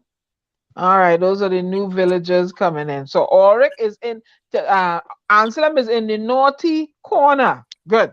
Go ahead, Miss Billie. No, I was just the last thing you shared there about the I was sharing about the boundaries, having those boundaries erected, because in many instances, trauma, which is what TD Jakes also mentioned, trauma causes boundaries to be destroyed, and it really destroys a proper understanding of boundaries in victims of trauma, especially childhood trauma. And so what we want our women to do is go back to, like I said already, understanding who they were. And please allow me to share this because it's so important, because we start with the biblical clip. One of the most powerful scriptures in the Bible for me is that of Deborah. And if you never read it, you can go read it. Deborah was the only female judge in Israel. And it's significant. There are two stories. There's one of Deborah and there's another, I can't remember their name, but two daughters, where, let me talk about the daughters first. The religion is, and the culture is, the inheritance goes to the first male child. But this man had no sons. And they were wanting, because of culture, to pass the inheritance on to the next male kin.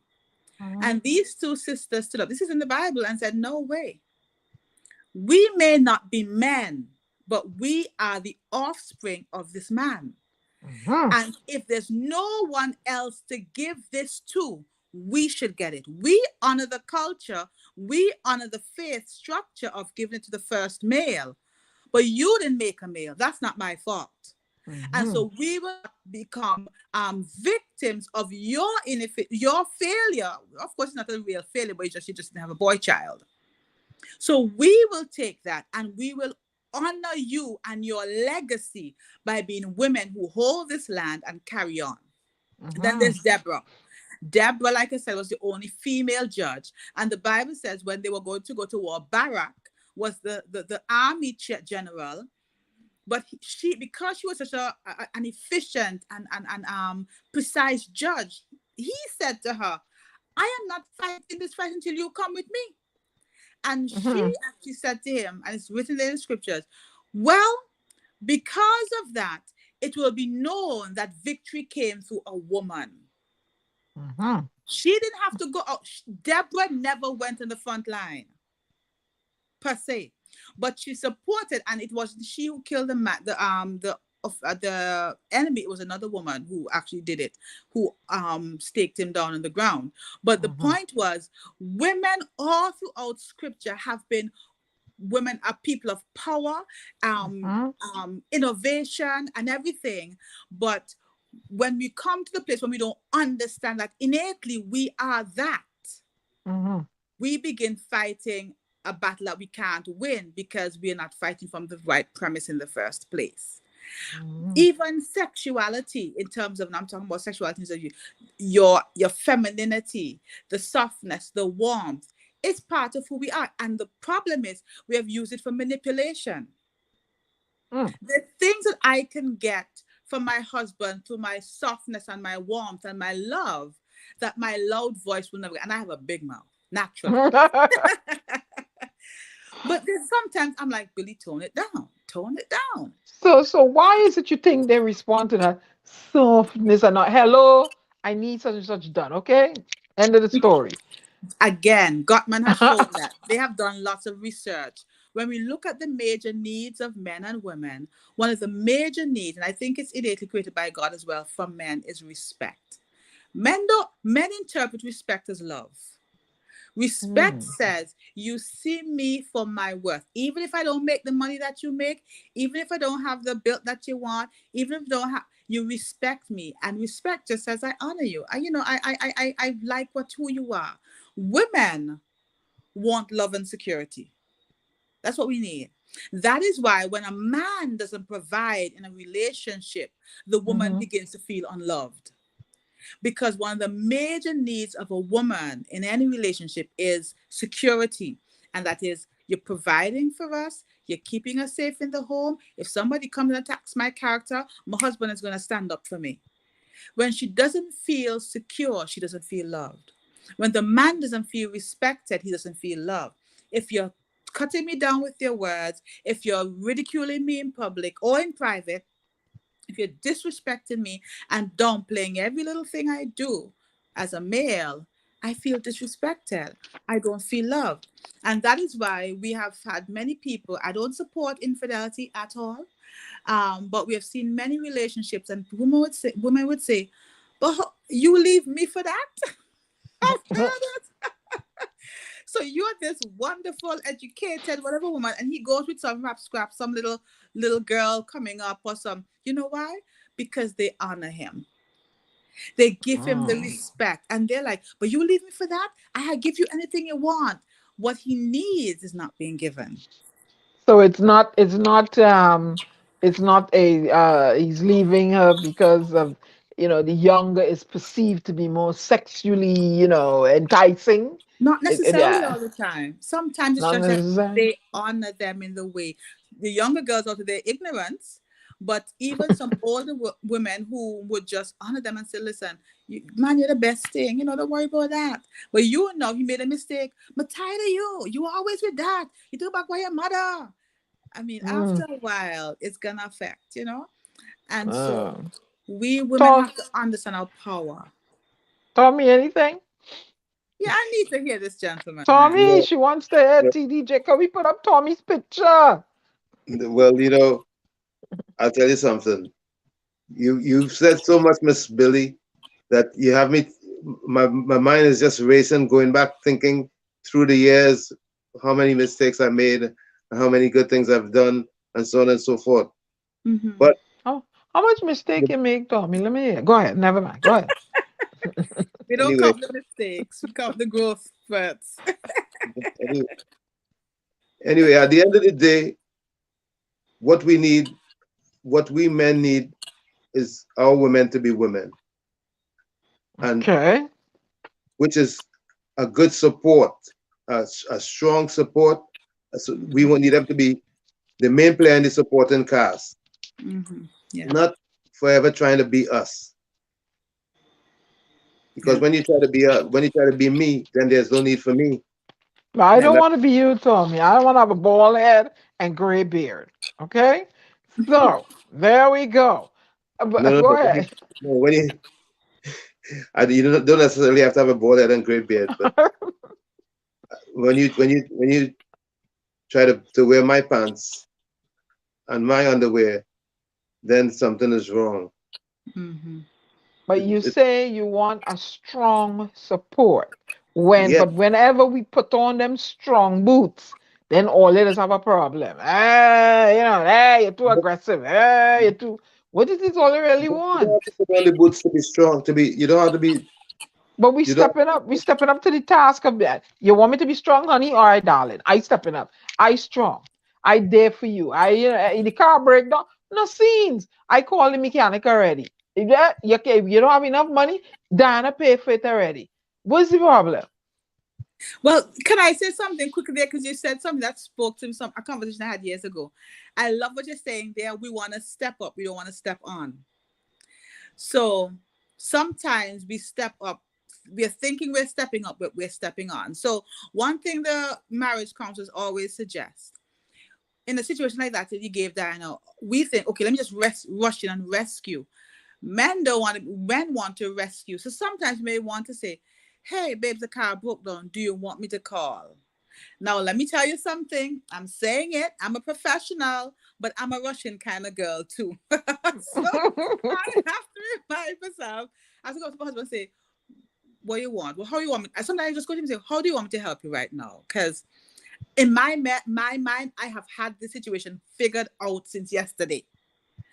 But you don't understand what's going on. But if I just come in and just do it, you maybe because you're slower to understanding just this particular situation, I rush in, you may feel a particular way. So I said, is there a way I can help? How do you want me to help? Do you want me to do this? Sometimes the question, although you know the answer already, right? That's where wisdom comes in. That's where we step up and not step on. You know the answer already, right? But you're just giving him the opportunity to say, well, you know what?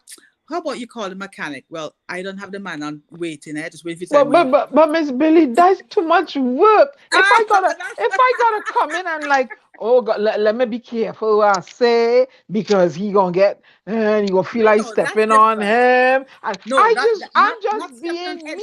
Kind of way, but it's actually wisdom in terms of I don't have to, I don't need to fix everything. And you can tell the difference when the house is burning down as opposed to when you just need to sweep the step. Right? So if the house is burning down, you're not going to be asking, like, do you want me to get the water? Hell no. The house is burning down, put on the pipe and out the fire. That's different. But wisdom still becomes necessary in how we operate. So as not to lose who we are and step on, but step up. And remember, in stepping up, we're stepping together. So my win, I'm looking at relationships here in this particular context here. My win is your win. My love is your love. Miss Billie, can I ask you to hold it for one moment, please? We're approaching, Tommy, one moment. We're approaching top of the hour here at WZYE 95.9 FM, broadcasting from New Jersey on Tuesdays, Thursdays, and Saturdays from 6 to 10 p.m. WZYE 95.9 FM. You're listening to WZYE 95.9 FM. You are listening to WZYE 95.9 FM, the most influential name in Caribbean radio in the tri-state area. Broadcasting from East Orange, New Jersey, the most influential name in Caribbean radio. WZYE 95.9 FM. Because I'm tired. Yes, thank you. We're continuing. I'm tired. Yeah, it's I like I am was saying tired before, of it's not fighting what you every do, it's single how you do day. it, because I fight to wake up. all I over fight the to go world, to women sleep. were empowered. All I do is fight for Nothing- everybody else. One moment, Where's Tommy, somebody a to feel video like I'm clip. good enough to fight for? I am tired of surviving and I want to live. You think it's just so easy to get over everything? To just let go? You think I wouldn't give anything to let go? I want to be good enough for somebody too. Okay, so like I was saying, Miss Billie, and I don't know how many women in the chat will agree or disagree. You know, in when you gotta dance around, you know, your significant other or somebody in your life on eggshells, because you have to be careful, you know. Don't say that way, you know, because it will offend him. You go feel emasculated. You're hurting him. Miss Billie, I don't have the patience. Honest to God, and I'm too old to learn now. Nah, don't say that. But I I'm want to hear too what old Tommy to was learn. saying. Hold on. You're not too old, actually, because your brain is still regenerating every day, which means you can learn something new. And that's the exciting part about the human. But Tommy was saying something I kind of wanted to hear what he was Yeah, saying. Tommy, yeah, go ahead. Yeah, I was saying that all over the world, women were empowered at a certain stage in our civilization. But it's not that the fact that they were empowered, it's how they took the task and how they performed, the attitude they brought to the table is what made the difference and makes the difference and continues to make a difference today. And once they come with the right attitude, then we will get the right results. But the wrong attitude is what puts us in this position where you have TD Jakes making the statements that he made. And that's how I feel about that. But what do you consider attitude? I mean, you know, I had the Miss Billie, I telling you the truth. Me not the patience, you know. Because look, if you see me, you know you like me, okay, fine. We can work through any hurdles that may exist. I'm prepared to work through. But when you see you want me to, I am generally speaking, you've met me, Miss Billie. I am a go-getter because that is the person I trained myself to be because I wanted to achieve things in life. Right. So in my go-getting thing, I have traits of my biological father. I've met him, I know him, which are, step on your toe, that, in your face kind of thing. And I figure, but on the other hand, the other half that made me, she kind of submissive and she was chippity. Let me put it that way, right? When it comes to man, she was chippity. So because I saw her get beat. So I say, see me, I don't want to be that way. You're not coming hitting on me and you're not talking to me any which way. It ain't gonna work. I can tell you from the hello, Daisy dog, go back where you come from, eh? That's just me. So Nobody's saying how do you wait a minute, Tommy? How do you, and there are a lot of little girls like me all over, and how do you tell this little girl, hey, you had to be careful how you talk to him, yeah, because he not gonna stay around and all ain't gonna be able to build nothing. But yet she sees a woman, was, trod upon by the male in her house. How do you talk to a girl child to tell her, be careful where you say to the boy? How do you do that, Miss Billie? Nobody's saying that you shouldn't be assertive. But But it is misdiagnosed as aggressive. Well, and he's right. It is. Nobody's saying it's supposed to be assertive. I think it is misdiagnosed for convenience, and by those who don't know better or even want better. You first of all, I'm saying this again. You don't want to tell a girl, a young girl especially, be careful how you talk to him in that way, the way you're suggesting, and lose your voice. No, what you're saying is know who you are and be careful with who you connect. Because when you could, okay, so this quote I love, say what you want and be careful you say that, because those who mind don't matter, and those who matter don't mind. But say what you want, wisdom is still the prevailing principle. So, like I said, I am a forceful person. I'll give my example because I can speak for myself. My husband is a more calm person. Opposites attract. Yeah, and I have needed that because there are some times I'm about to cause a whole big combustible situation, and he's like, Billie, all right, not like that. And there are times that he needs to start the flame, and he's putting on oil, and I'm like, no, light it up. So we balance each other out. So when I speak, people have looked at us and thought, I think he thinks we have a really bad marriage because I'm like, boy, what's your problem? It's not that he tries to put me down for speaking or being who I am, but he compliments and he brings out the better of me and vice versa. So we don't want to tell our girls to end up in relationships where they're having to walk on No eggshells. voice. They have to know who they are and then be mindful of where they connect so that their voice, their authentic voice. That's the problem we have in a lot of society right now. There's a lot of inauthenticity going around. People living inauthentic lives. And that's why so many times they have to fight these unnecessary battles because they're not being true to who they are. And if you're not living an authentic life, you're going to have a whole lot of emotional trauma and a lot of things going on. And you're passing that on intergenerationally to your children. You know, because even if you don't realize, the way you parent as an inauthentic person transmits certain values and norms to your children. So that's the first thing we want to start with. Who are you? What do you bring?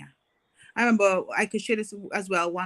Before I got married, I was dating a guy, and one day he went to my father and he said, you know, Billie's not submissive. And my father was like, well, I didn't raise them like that, you know. So he thought he was gonna get, and my father's a pastor. He thought he was gonna get, well, what do you mean she's not submissive? He's like, I didn't raise them like that. So even though I am not quiet and docile and pious, I tell people all the time, I'm not the average pastor's wife, but I love God, I love my husband, I love my family, and there's no compromise with those are concerned. But my power that God has given me from creation, I will use it for good. If my power has to bore holes in my relationships, I'm misusing my power. One of our resident historian says he knew plenty of what to expect in a marriage relationship because he discussed it with his mother and any concerns in his relationship.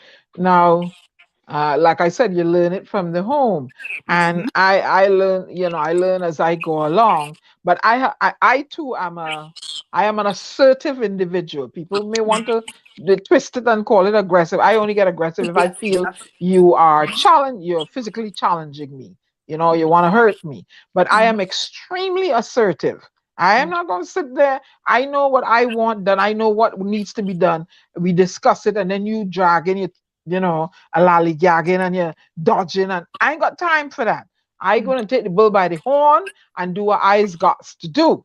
Right? When you come back from wherever the vacation you went on and the thing done and you feel emasculated, well, that's your problem. I did what we discussed, and you lollygag and you hide and you dodge. And I did what I had to do. So that is the type of person I am. I in a relationship, you will never find Diana putting out her hand and say, I want. I don't know how to do that. But that doesn't mean I would not accept someone in the relationship doing something for me. Right? I need to go to the barber. I don't have no money. I don't know, because that is not the premise from which I came and grew up. And I didn't have that relationship with the ghost to ask him, I need so and so, and he provided it. So there's a lot of things you learn and you bring in life with you, and people are not prepared to accept. Well, I understand where she's coming from.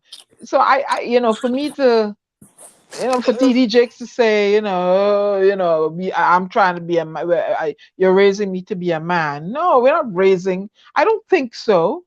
And I don't think that we're raising women to be men at all.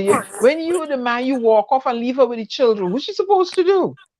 But that is not real manhood. Remember that.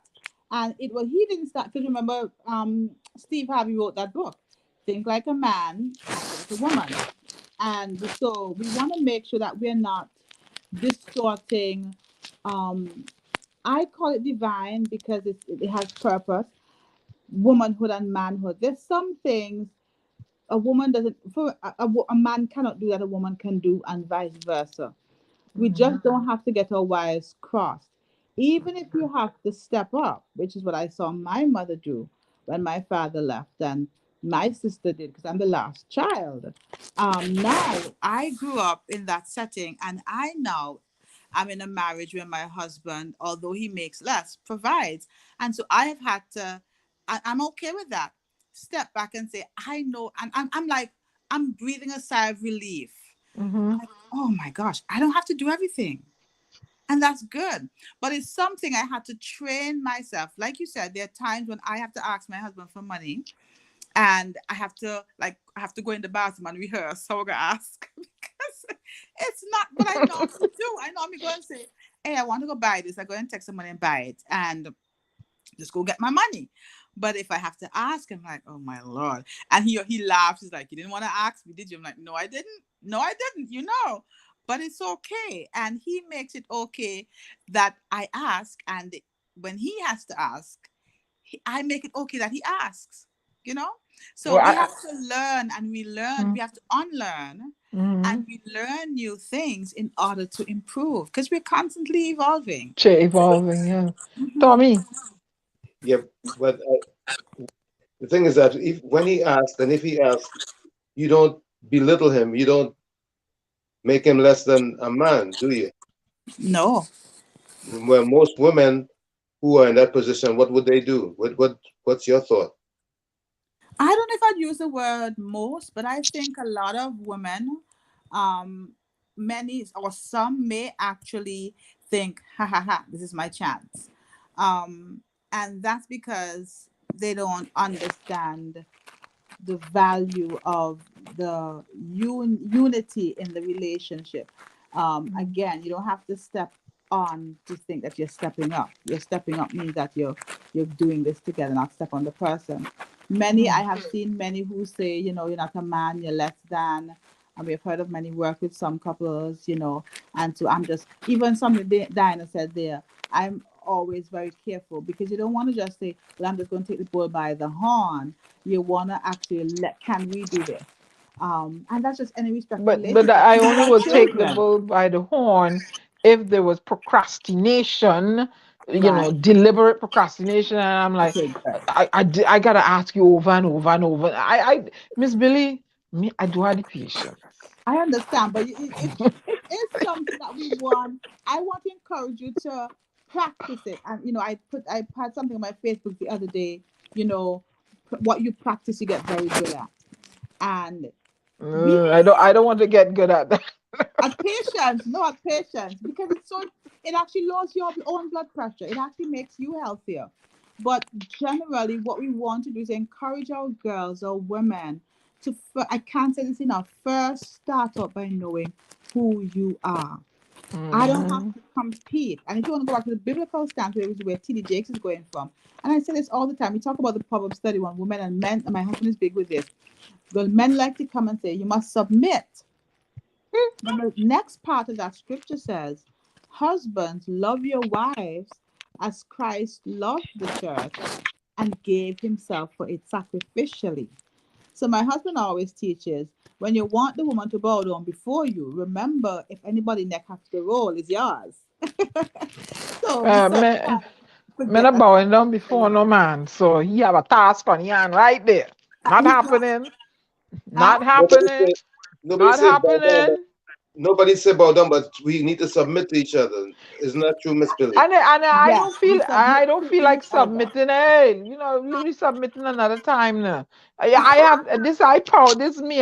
Not today, darling. Tomorrow now. Let me talk about that tomorrow now. That's fine. But what I'm saying is, we want to make sure, although it's an important concept, and if you're gonna go, listen, if you're gonna go godly marriage, you have to do it that way, and it really benefits if everybody does their part. But in the concept of what T.D. Jakes shared of raising women to be men, we do see some of it, and then we have the whole. Again, I do agree with some of it, of course not all, and of course the context. A lot of women have had to step up because the men were not around, whether physically or mentally, emotionally, financially. So the women have had to step up. But you don't have to step up and be something else. You can step up and be who you are. Yeah, because... go ahead, Tommy. They say that women don't run away, or nobody runs away from a good situation, right? Yeah. Right, Miss Billie? That women don't run away from a good situation, right? Right. I mean, we were talking about Diana's reference to Francine's song. So a time not so long ago we were talking about that. But it's the same in the sense of a man. If a man is in a situation that he's very comfortable with, and he thinks that he's being honored as a man, he's not gonna want to run away from that. He would wallow in it. Most, yes, correct. It's just Be- human nature, not just only male and female, it's human nature. If I feel comfortable, if I feel safe, if I feel secure and loved, I'm going to want to stay there and nurture that place so that I feel more of that. And the more that I feel that way, the better, the more I can be my authentic self and give into that environment. So it's also really human nature. Everything is not but also to Miss Billy, it Mhm. should I believe that submission you all talk about the interdependence, it has to come from a premise of trust. And if you don't have that trust, or trust is a skill that is fractured in you, you are unable, to, okay, yeah, I hear you, but because that's the way I'm telling you, I don't trust easily. And you know why, the premise from which I come. Yeah, So yeah. you can't come to me and tell me, oh, Diana, I got your back, I go take care of it. No, no, Diana is not sitting down and, okay, you got my back. Okay, good. I got my back and my front because I You don't just said a, trust. you just said a I word don't trust. regarding trust, Diana. You said it's a skill, Yes, and that's what I trust. believe. And Yes, skills are learned. yes. You have to learn, and you learn these things grow in the environment from which you come. So if you're taught and exposed to mistrust, how you think you're gonna approach the world? Like, yeah, I hear you, but yeah, all right, and you do not totally relinquish. Tommy say he go fix the tire for me. Uh-uh. You said you'd fix it for me. Well, let me see you, and don't and Miss Billy, don't make me wait 3-4 days and it ain't done. Or you ain't communicate with me what your intentions are.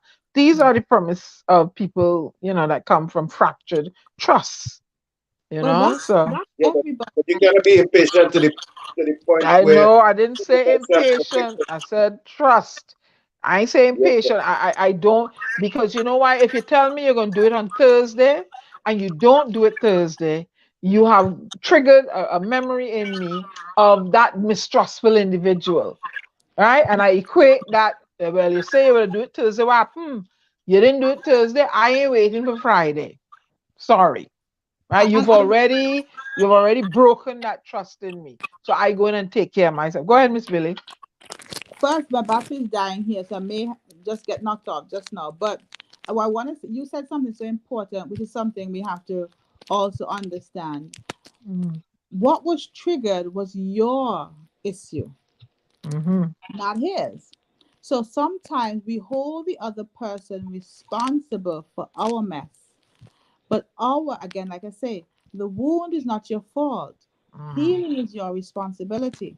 And so if you recognize that certain things trigger you, like I said before, set up the boundaries, have your constant, honest, open communication, but also make it your responsibility to deal with your issues. Because that way, then, what you could do is begin to practice what you have experienced Mm-hmm. without even recognizing it. So sometimes you just have to stop and say, I've done it to myself, and I would just, go in a corner and say, Billy, this is all you. This is all you. And just take it down and let's go at this again. Because I You have have. issues that trigger me too. One of the things that I just like you said, there's one thing, if somebody says to me, just trust me. As soon as you say trust me, I start to go haywire in my brain. But I know that's my issue because the last time or the first time that I heard that word, what Mm-hmm. followed after wasn't very good. And so I had to train myself and allow myself to heal to the point where even when my husband says that, I would even say to him, listen, when you say that, my brain starts to frazzle a little bit. So either give me another word or let's get this done quickly, do whatever we're doing. So I could not live in the memory of that, that word or whatever it is. That's my trigger. So I just wanted to put that in because and TD Jake said it very clearly. We have become like this because we have been battered and bruised, we have been hurt. But again, if we Lied want to and deceived and and cheated on and deceived, all that. that And was by it, all who? of it, The deep same circle, person rape, that we, everything. yeah, the same person that they want us to be interdependent with. What a learning It's not process. the same. Pro- And that is where we make the error. It's not the same person. It's not the same person, but they're embodied in the same housing unit of, But go ahead, Tommy. Anything you want to say to Miss Billie before she goes? Miss Billie, I really appreciate the fact that you lay it out clearly, and I hope and I pray that Diana would have gotten the message clearly that you put forward, because I did, and I know that it's a two-way street when it comes to a relationship.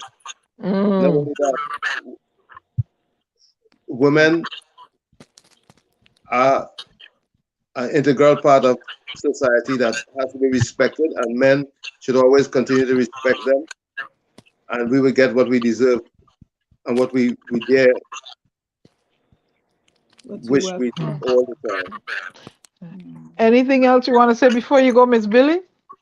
No, just to say that we are raising the generation with what we do now. What we plant now is what we're going to see later, and we may not be around to see it, but we want to make sure whether we're around or not that we have planted good seeds.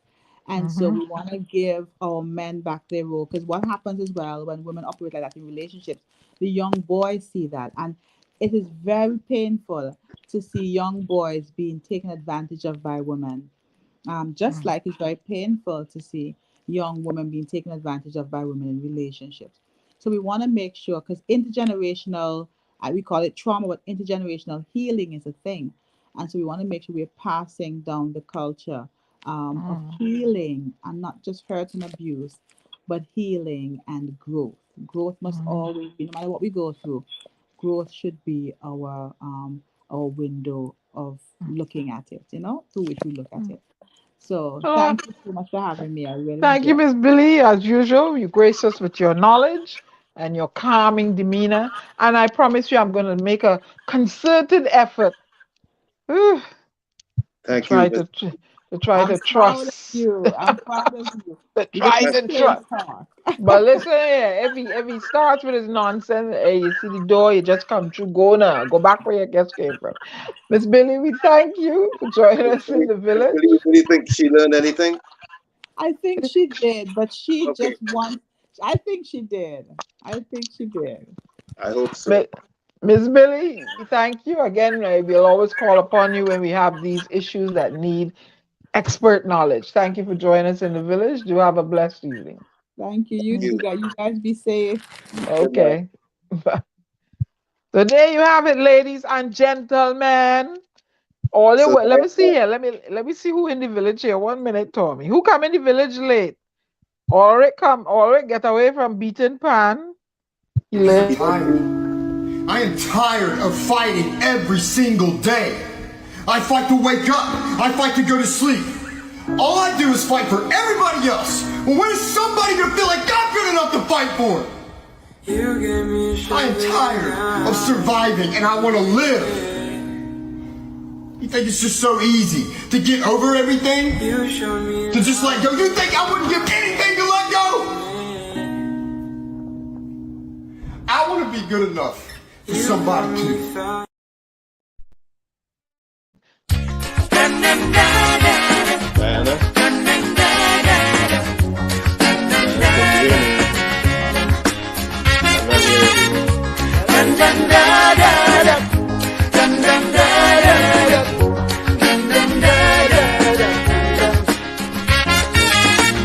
A week but I'm holding on in order to stay around in a life therapy imbalance. Playing, Tom.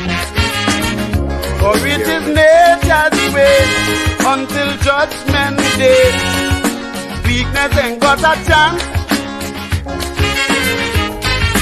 Playing song cause I realize the price little one must pay to keep the big one in paradise. It's torment and misery all day. Destruction of the weak is nature's plan. The humble and the meek must understand. This day of the strong man is the devil's heyday. So they will bite the ground when the master plays.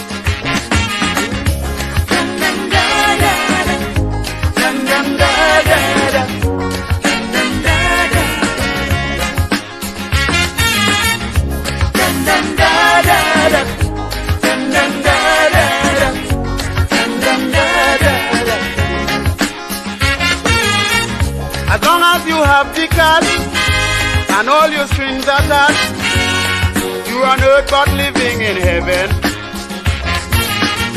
There's nothing for the poor or as evermore.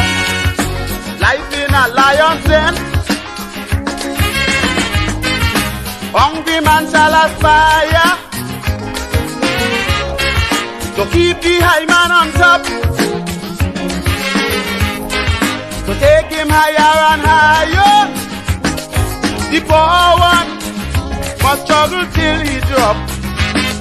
Destruction of the weak is nature's plan. The humble and the meek must understand. This day of the strong man is the devil's heyday. So they will bite the ground when the master plays.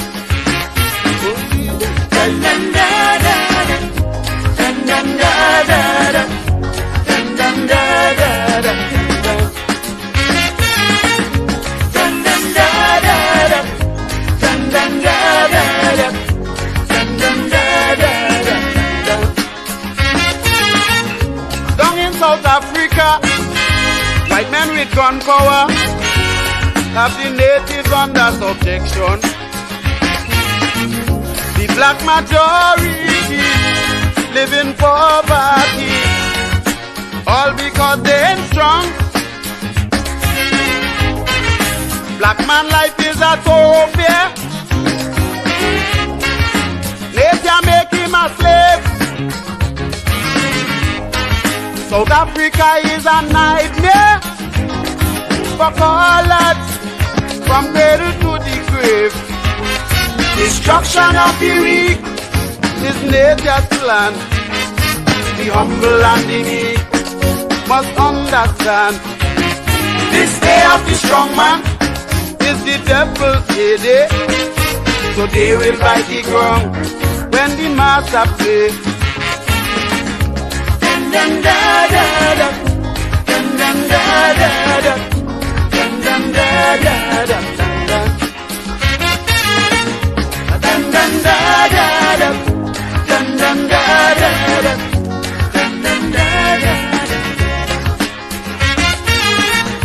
Today is bound to hold.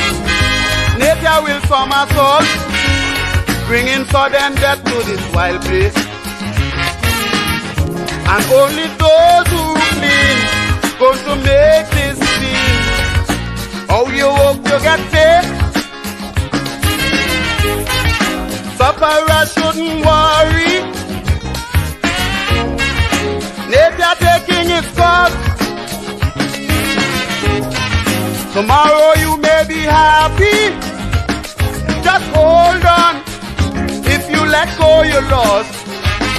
Destruction of the weak is nature's plan. The humble and the meek must understand. This day of the strong man is the devil's heyday. So they will bite the ground when the master plays.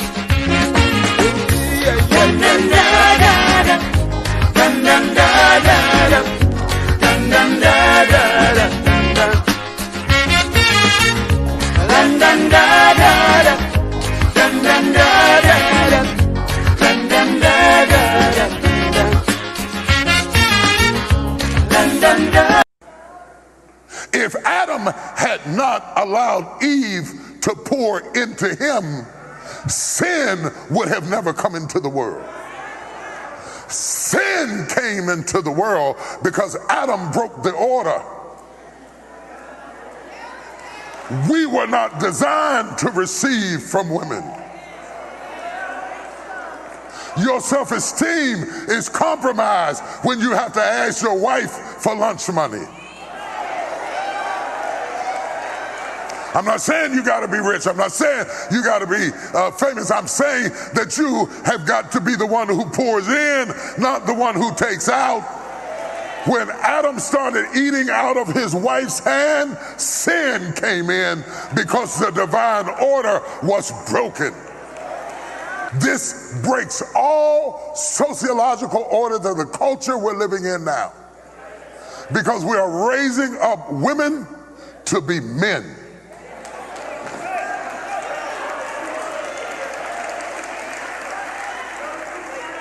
And you are not applauded for your femininity.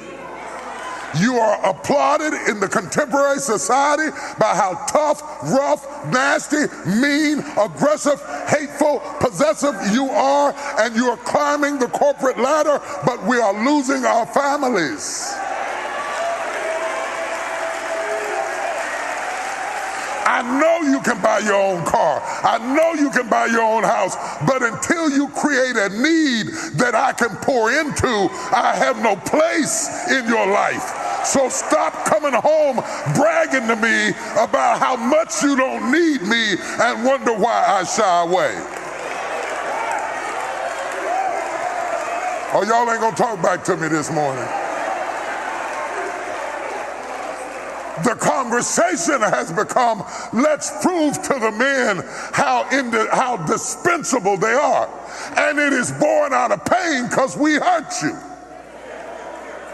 and betrayed you and lied to you and cheated to you. And you became like you became out of pain.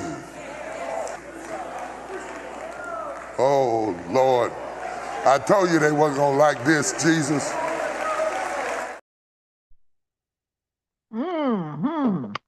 Yes. Well, Tommy, so according to TD Jake, let me paraphrase. Let me hit up some people here in the village.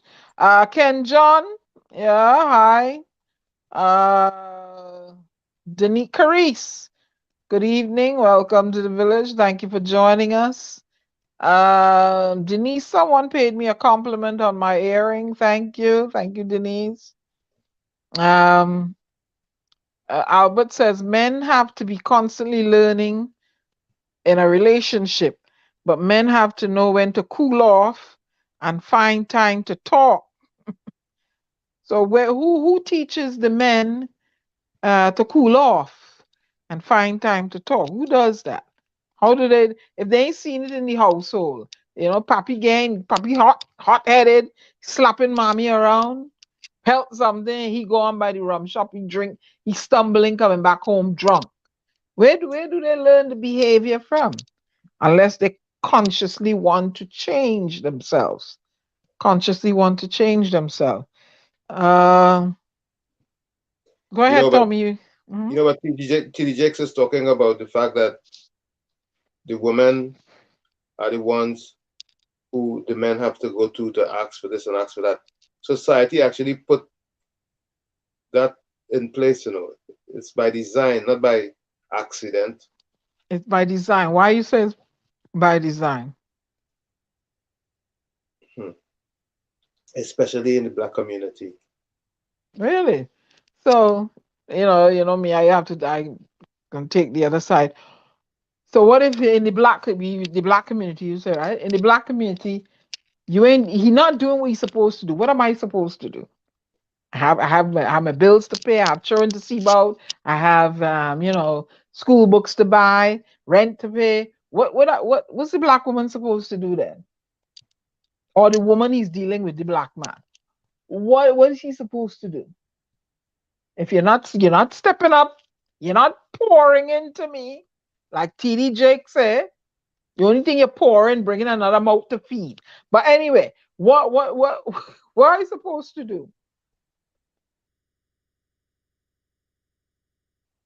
And when you take the bull by the horn, you're aggressive, right? What are you supposed to do, Tommy? I'm not seeing anything wrong with aggression. I'm just talking about respect. Okay, I'm not disrespecting you by going and working 2-3 jobs and making ends meet. But when you come through the door, hello, how are we meeting this rent? How are we paying this? Because I believe women should be beat around the bush and him hoeing around him unless you're afraid of him, right? If you're afraid of him, then you have no business being with him. So you come through the door. I need to talk to you. You short the rent, the light bill need to pay, You churning out no food, What's about those things I'm telling you, what's going on? That's how I would do it. When do you think you'll have the money for the rent? You got to be direct and don't hit me home and beat around the bush. You do it respectfully, yeah. But I'm not gonna be dancing around you with eggshells, and I ain't gonna be treating you like I'm gonna talk to my little 5-year-old son. Oh, honey, darling, don't do that. You're nurturing the child not to do stuff. You're a grown man. Why should I be talking to you, darling? Oh God, don't do that. Nah, I'm not doing that. If I have to do that, then you're a little boy. Go from wrong me. I'm pretending to be some women. Eh? What do you do, Tommy? I don't know what you do, but I know that if we're talking about matters in the house, we have to talk respectable to each other about it. Yeah, I believe in respect, but if you're not fulfilled, Anselm is Dr. Muhammad is on. Click on the link, Dr. Muhammad, and come in if you're listening. Click and scroll down to 1 minute. Scroll down to enter broadcast studio, and Anselm will see you backstage and bring you in. Are you seeing him, Anselm? Yes or no? I've just given him the instructions. Click on the StreamYard link. Go ahead, Tommy. If you have to bark at me and talk down to me about our matters, then what do you consider barking? Talking direct, plain, and brusque? Listen, the rent, we have to meet the rent. The car note is due. How much are you going to be able to put forth? How am I being brusque? How am I barking at you? By speaking directly to you. The child needs extracurricular activities, karate lessons, piano lessons. How is that barking at you? By telling you direct and in a concise manner, this is what needs to be done. How is that barking at you, Tommy? It's not what, it's how. You know that. It's not what we talk about. It's how we talk about it and how you present it to me. It would make all the difference in the world. Well, you see, that's what Diana ain't gonna learn because I ain't got time to be, dancing like the eggshell thing though. Hey, listen, the rent due, what going on? The light bill due. The cable ain't pay. We had to go to the grocery. What going on? Huh? What's this going on, Tommy? We had to meet these bills, you can't have the hungry churn in the house, They will call the authorities for we. What we gonna do, Tommy?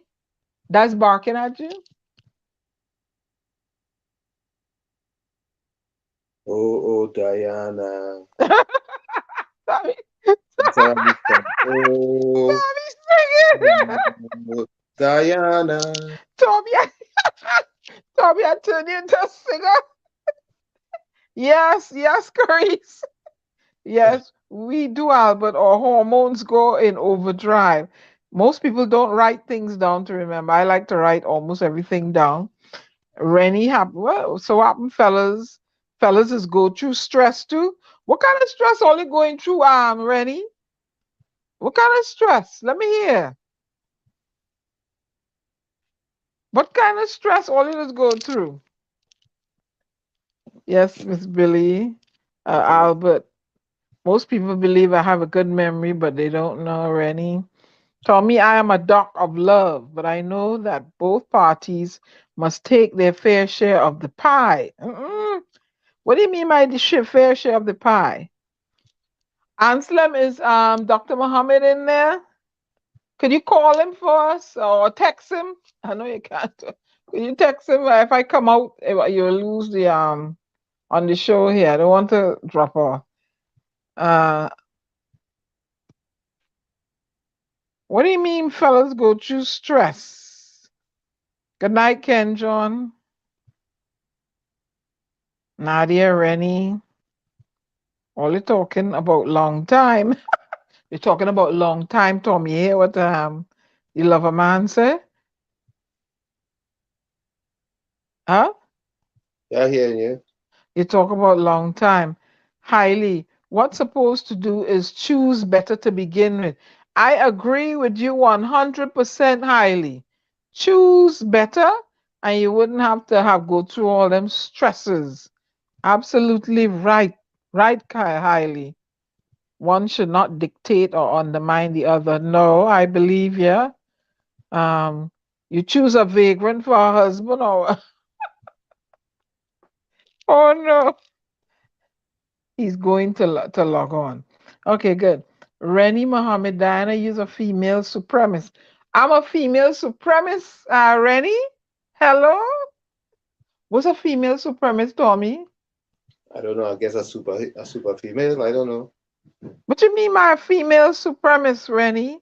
Someone who is states her mind and exactly what as she feels, and you know that's supremacist. I thought that was just being assertive. So Tommy, there we go. I hear a ping. I think our guest is in the background. Dr. Muhammad, I think he's in the background. Right. Yes. And now I was on Facebook. Yes, I was watching you. Yeah. Yes, Dr. Muhammad. Yes. Good evening, Dr. Muhammad. Good evening. Greetings. Greetings Yes, to you. Dr. Muhammad. This is a highly sensitive subject that resonated with me in many ways. The video, I believe you may have watched it. Have you watched it when TD Jakes infers that we are raising our women to be men? What say you, Dr. Muhammad? I'm not 100% certain of the context within which he. If Adam had not allowed Eve to pour into him, sin would have. That We're about to play the video for you. Are you prepared for you? Go ahead, Anselm. If Adam had not allowed Eve to pour into him, sin would have never come into the world. Sin came into the world because Adam broke the order. We were not designed to receive from women. Your self-esteem is compromised when you have to ask your wife for lunch money. I'm not saying you got to be rich. I'm not saying you got to be famous. I'm saying that you have got to be the one who pours in, not the one who takes out. When Adam started eating out of his wife's hand, sin came in because the divine order was broken. Yes, we can hear this you. Breaks could you start it over? Because I just saw on the order screen. I had to tap to open up the audio. Yeah. Okay. If Adam had not allowed Eve to pour into him, sin would have never come into the world. Sin came into the world because Adam broke the order. We were not designed to receive from women. Your self-esteem is compromised when you have to ask your wife for lunch money. I'm not saying you got to be rich. I'm not saying you got to be famous. I'm saying that you have got to be the one who pours in, not the one who takes out. When Adam started eating out of his wife's hand, sin came in because the divine order was broken. This breaks all sociological order of the culture we're living in now, because we are raising up women to be men.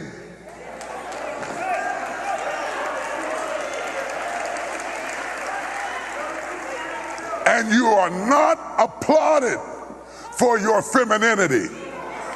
You are applauded in the contemporary society by how tough, rough, nasty, mean, aggressive, hateful, possessive you are, and you are climbing the corporate ladder, but we are losing our families.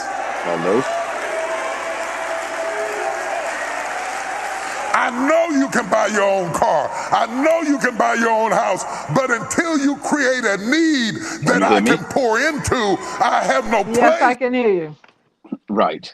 Okay. Okay, right. So I'm familiar with the position that he took. Mm-hmm. And I hear and I understand. But from my vantage point, he's speaking to a tradition that was lost. So from my vantage point, there has to be balance in that message. The balance, the good part about what he's saying to me is that we have to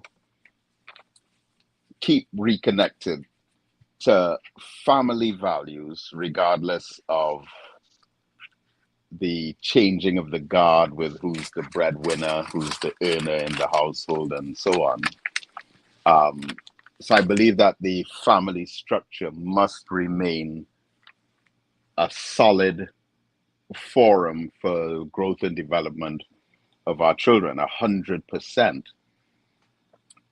But the balance to it is that we have to make sure that that message, which is a good message, doesn't come across simultaneously with a bad message of discouraging our sisters to prosper and be successful. We don't want to come across like we are not promoting the idea of academic and financial excellence for our women, because that is something that not only are we as men interested in promoting, but even without us as men, our sisters have shown and proved their capabilities even way beyond that of many of the brothers. So there's balance in my view.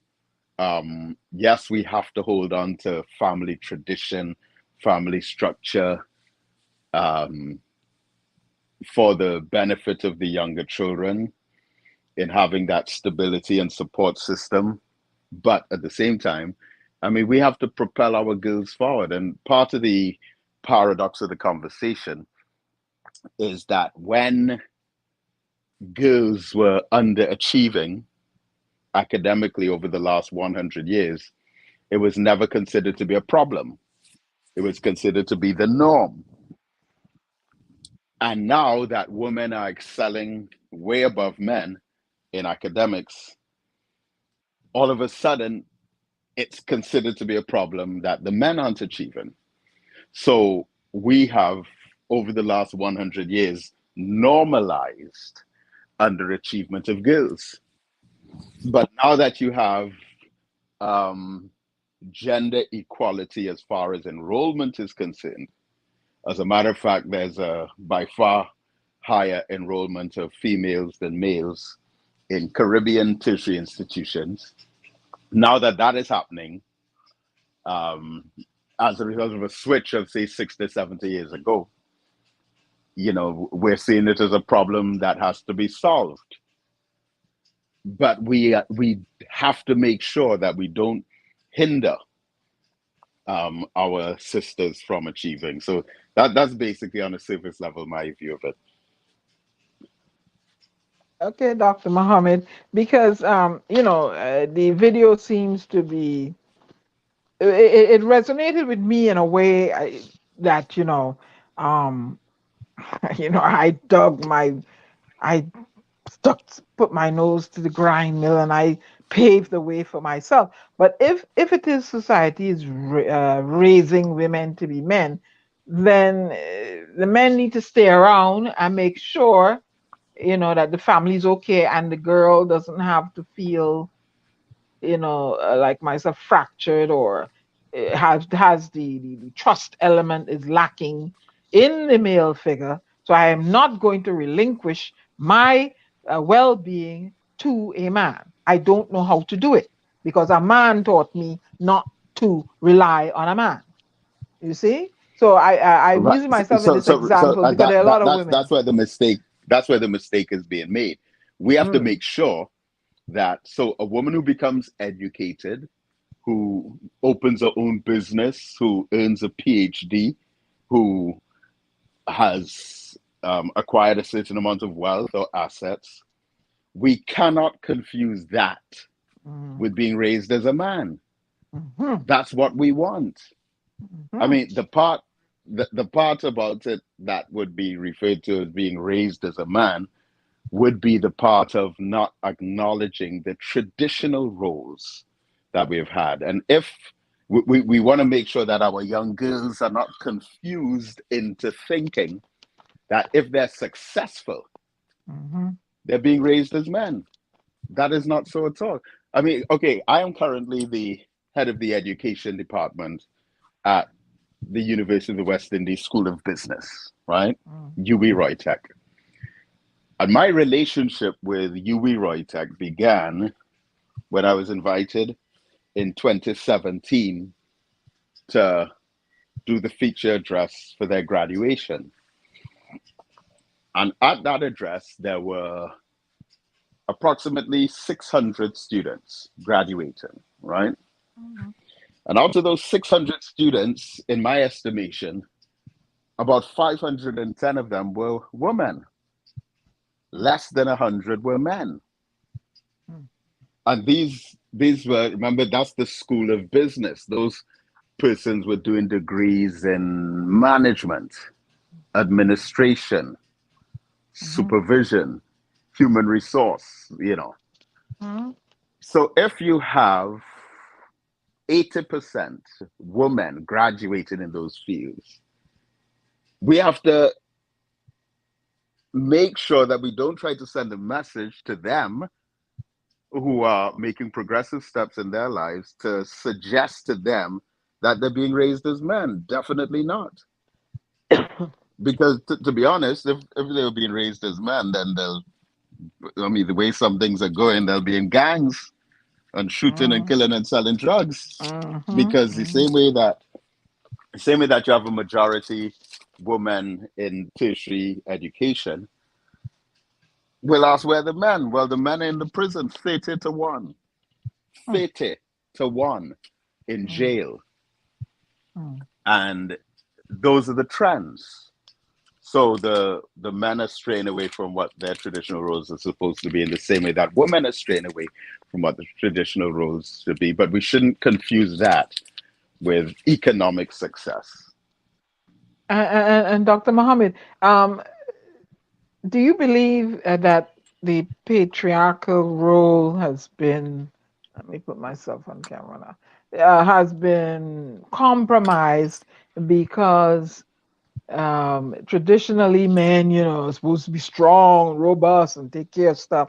The patriarchy role seems to have been lost its value because some men feel demoted because they're not the stronger breadwinner. Well, to a large degree, yes.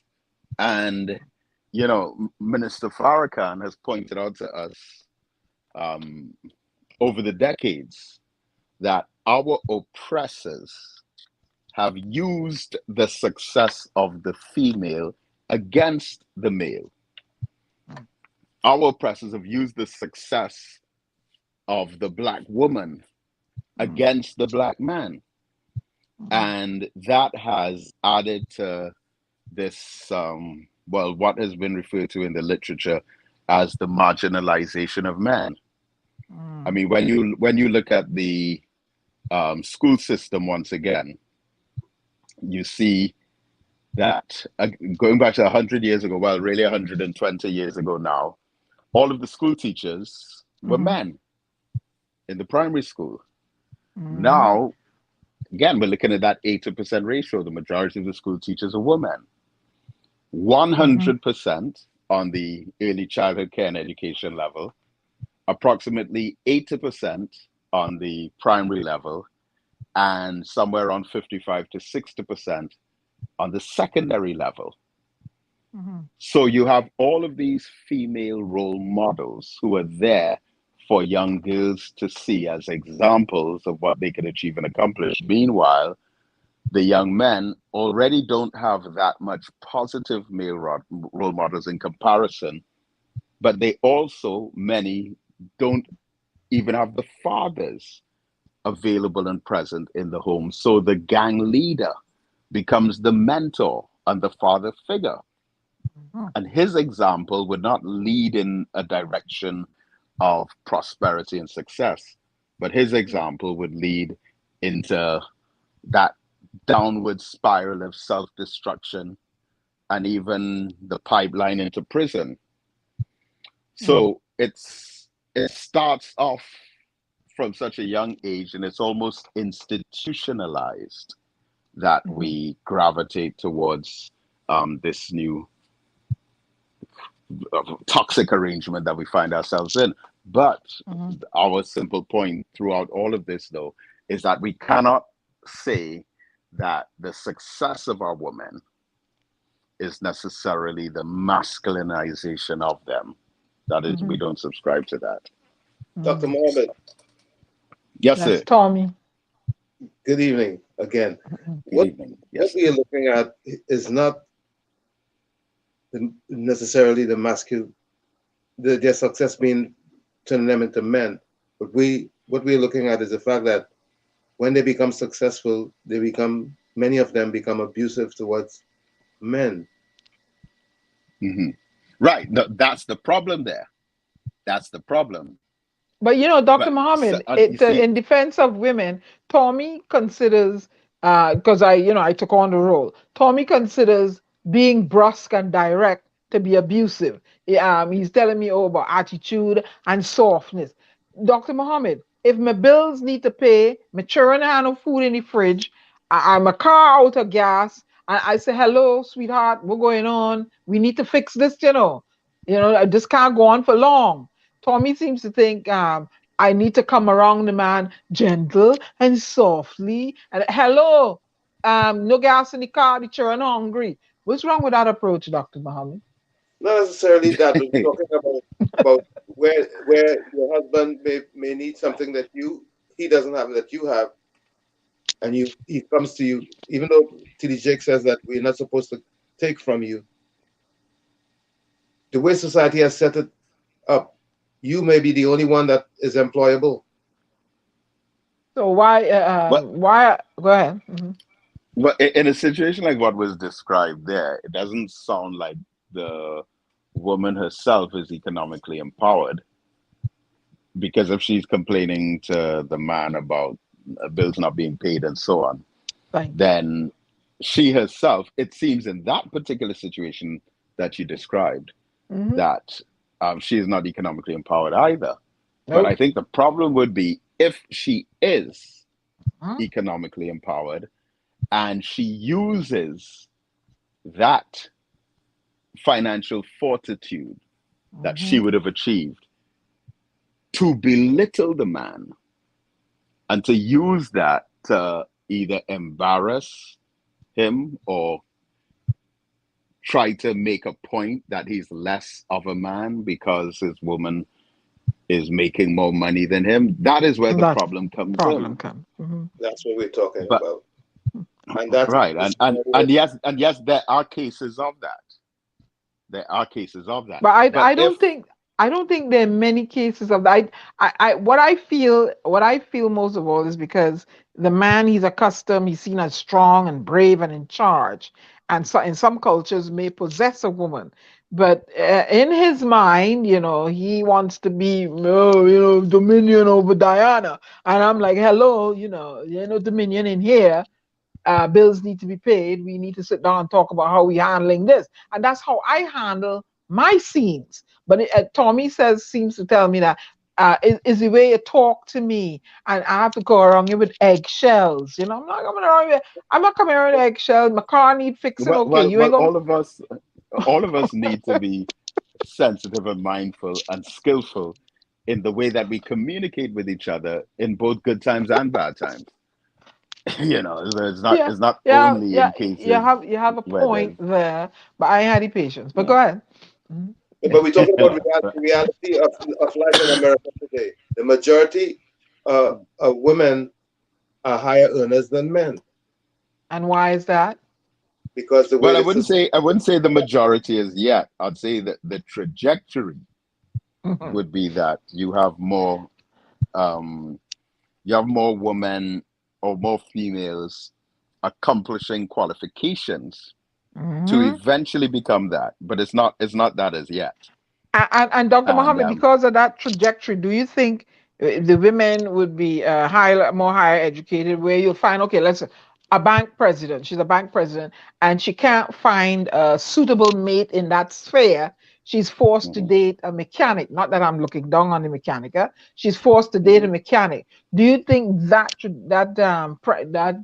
those dynamics create the scenario for possible emasculation of the male? It's gonna step further than that. It's possible, yes, but it doesn't have to be. It could be managed in a way that is socially skillful enough and emotionally intelligent enough to be sensitive to those nuances that could cause gender conflict. So hopefully in the courtship or the dating period of the relationship, one would expect that these understandings would be established in the preliminary stages of the relationship, so that by the time it gets to the point of, be it marriage or further establishment in the relationship, that those mistakes wouldn't have to be repeated. And again, that would add to the tradition that we believe in as Muslims of not rushing into intimacy, but getting to know someone and developing an appreciation for who and what they are and their circumstances and the compatibility of our personalities. These are things that need to be established in advance of intimacy. And also to Dr. Muhammad, I've been reading some, stuff here and there and hearing where with this same trajectory you spoke about, we could evolve into what is called a sharing economy. And the way it was explained is you have these highly educated women who cannot find a partner in that sphere. So they're settling and becoming satisfied with sharing that one educated man with some other female, one or two other. He has his pick now of the litter of educated women. Is that a trend you see also? Well, I think that trend is accompanied with an increase in lesbianism and even homosexuality, where there are newly introduced social pressures that were previously unfamiliar to men, which would have or could have, I mean, there's no empirical data on this, but that could have broadened their option to look outside of being part of a traditional relationship. And likewise with women, because for many women, there's a shortage of men. I mean, just look at the fact, 500 out of 600 university graduates are women. And then on the other hand, the ratio of men to women who are in prison is 30-1. So hence T.D. Jakes' statement, we're raising women to be men.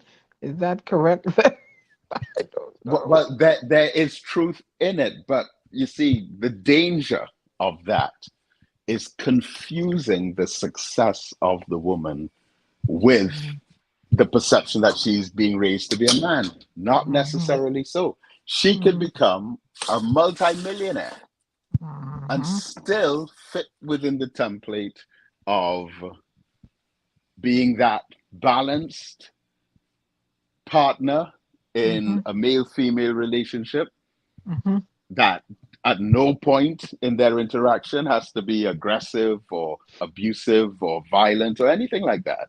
It Yeah. doesn't have to be like that. No. We And it need doesn't have to be that she's dancing around him with kid gloves too. But go ahead, Tommy. we needed to Right, and do it. that shouldn't be the case on any side. We needed to do a station That you're idea. uncomfortable. I don't know. Yes. Okay. Yeah, we forgot the station ID. This is WZYE 95.9 FM, broadcasting from New Jersey. We come to you every Tuesday, Thursday, and Saturday from 7 to 9 p.m. Bear with me, I'm going to do. I'll just do it verbally. But go ahead, Dr. Muhammad. Yeah, so again, regardless of the issue of gender, there should not be any kind of discomfort Mm-hmm. in expressing oneself, Mm-hmm. in openly discussing matters that may be of a sensitive nature. Ordinarily, there should be total confidence in, and it goes back again to the period of courtship.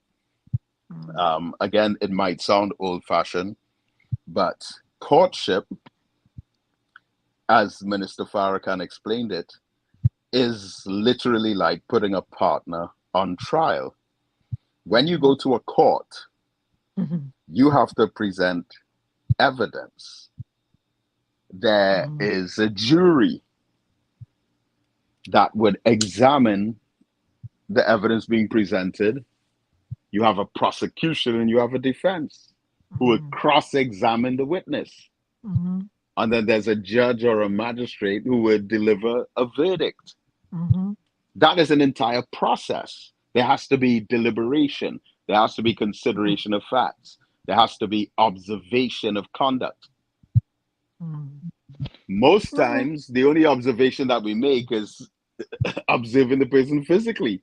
And if we like them, we say, go for it. But no, there has to be a meticulous deliberation that takes time. You cannot know someone's character by only being with them through good times. There has to be those challenges. There has to be a measurement of character in how one will deal with conflict, with confrontation, with hardship. And then through that period, over some months, even years if necessary, you learn the person. So by the time you end up getting married to them, you won't be, or you won't have a whole lot of surprises sprung on you, but you would have understood this person because you would have went through the process of courtship that gives us a better guarantee for a more stable relationship. Well, Dr. Muhammad, we don't want to keep you too long. Tommy, you have any other questions or input for Dr. Muhammad?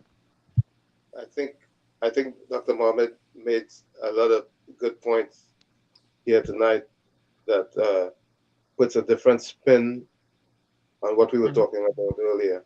It's very important that I was trying to get someone from the ecclesiastical side, Anglican or Catholic, come in to chime in, Baptist to chime in also, but they're tied up. So, but I appreciate you coming in, Dr. Muhammad, and shedding some light and your input in this topic. As always, we can rely on you to come in and share information with us. By the way, Dr. Muhammad, just before you go quickly, I don't want to keep you too long. What is your take on the murder total in Trinidad and Tobago as it stands? Oh gosh. But quickly, in 10 sentences. So well, I'd like, if you would, to permit me just a little bit more, because there's something that we have to understand on this. Go ahead. Right, the difference between, first of all, I can assure you that every single murder statistic that we've had in Trinidad over the years has been inaccurate. Reason being, we don't understand the difference between murders and homicides. Every single murder is a homicide, but not every single homicide is a murder. When one human being kills another human being, it's a homicide. But when one human being kills another human being and there was malice, forethought, and intent, then it's a murder. So when we have, for example, a murder statistic, let's say 10 years ago, if hypothetically speaking, if the murder rate was 400, we have people in prison on remand, whereby it takes in some cases more than 1 year, 3 years, 5 years, 10 years, even 15 years to determine whether or not their act was a murder.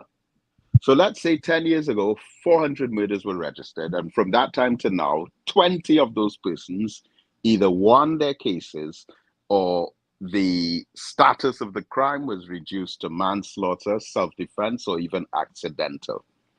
Nobody goes back into the records to change the statistics based on the outcome of cases. So they say 400 murders 10 years ago, when really it might be 372. But we don't adjust them. But the other side of that coin is when it comes to police extrajudicial killings. Now, as far as I'm concerned, a lot of them are murders, but whether they acknowledge them as murders or not, they are all homicides. And for some reason, we are not in the habit of adding police killings to the homicide numbers. So we just finished 605 murders, highest ever. That 605 murders is probably really about 590. However, we would still have to add to that another 50 or so police killings, which would take the figure back up to 640. Homicides. We should be concerned with our homicide statistics more so than our murder statistics, because our murder statistics would fluctuate depending on how tricky, how smart, or how professional the lawyer is. So having said that, and remember these numbers are politicized. Some want to make the government look worse than they are. Others try to make the government look better than they are. So there's this constant showboating of politicizing, covering up the wrongs of the government, or over-embellishing the wrongs of the government on two sides of a political fence. So having said that, though, the bottom line is we are at the worst stage that we've ever been at in all the history of our country. And the gap between the rich and the poor is widening, and there seems to be very little sensitivity on the part of the state to close that or manage that. In addition to that, you have much less options for a decent, honest living being considered. And so our people are turning to crime and violence as an alternative. But, you know, I want to let me take the opportunity, though, in closing, to thank you, Sister Diane, for the contribution that you gave to the young men at the George Padmore Boys Academy at the Kwame Ture Center last year. It was wisdom that we archived and continue to share. And we are resuming cycle 3 of the Boys Academy this Saturday. So Saturday, January 21st, but the sessions are going to be at 10:30 now. All right. And, you know, we want to invite out, I mean, not just invite our young people, but to those listening who are associated with young men in Trinidad, to send them, to encourage them to attend. So we want to start off with a bang this Saturday at 10:30, and then we'll be going for 10 more weeks. I'll be back again, and I'll grace you with my presence and knowledge to the young people of the Kwame Ture Center. Well, we look forward so much to seeing you again soon, and keep up the great work. Keep up the great work. Thank you. Thank you, Dr. Muhammad, for joining us in the village as usual. Knowledge and professionalism. Thank you very much, sir. Have a good night. Yes, you're welcome. Same to you. Thank you, Dr. Yes, thank you. Okay, those in the chat, Nadia put closing comment, Ken closing comment, Rennie, Albert, Hailey, Denise, put your closing comments in the chat. So Tommy, let's see what we said here. Rennie said, well, let's see, let me mark over what they're talking about in the chat. You hear the Trinidadian word? What Rennie say? Let me Marco now. Let me Marco what going on now. Good night, Mr. Howard. Super sad. Be safe. Super sad in the village. Hmm. Highly life is the only high I into. Rennie Nadia, the teen giving teen stress. Smalley won't leave me alone. She right here next to me. Rennie, you cheating on me? All right, I go deal with that when I come to Trinidad. You cheating on me, you tell me the woman in your house now, right? But I supposed to be the love of your life. You cheating on me, Rennie. All right, we go deal with that. When he said live, Bacchanal, eh? he said live, laugh, and love. Ingredients for a long life. You ain't Bacchanal, live, laugh, and love, and live long. Bacchanal in the village. Bacchanal, Rennie, I'm coming for you, boy. Let's see here. Ken John, like charges repel, unlike charges attract. I believe so, Ken. I believe so. I tend to attract the quiet, unassuming. What's the other word I'm looking for? Stoic, easygoing. Because I am a spitfire by myself. I am spitfire by myself. All right, Tommy. Yes. What are your closing comments for us tonight? If you're always trying to be normal, you never know how amazing you can be. Those are Maya Angelou's words. So it's been a pleasure being in the village as normal. Tonight was your night, Diana, I have to say. Yeah, you think so? Oh yeah. But you know, Anselm have confidence, comrades, and constituents. So I ain't know which one I fall into. Doing it with my ear hurting me. So I wonder. I don't know if he'll promote me from one of them categories. You finish. If you finish with your closing comment, Tommy. Yes, indeed. A pleasant good night to each and everyone. Love you all. See you at the next edition, which is going to be on Thursday.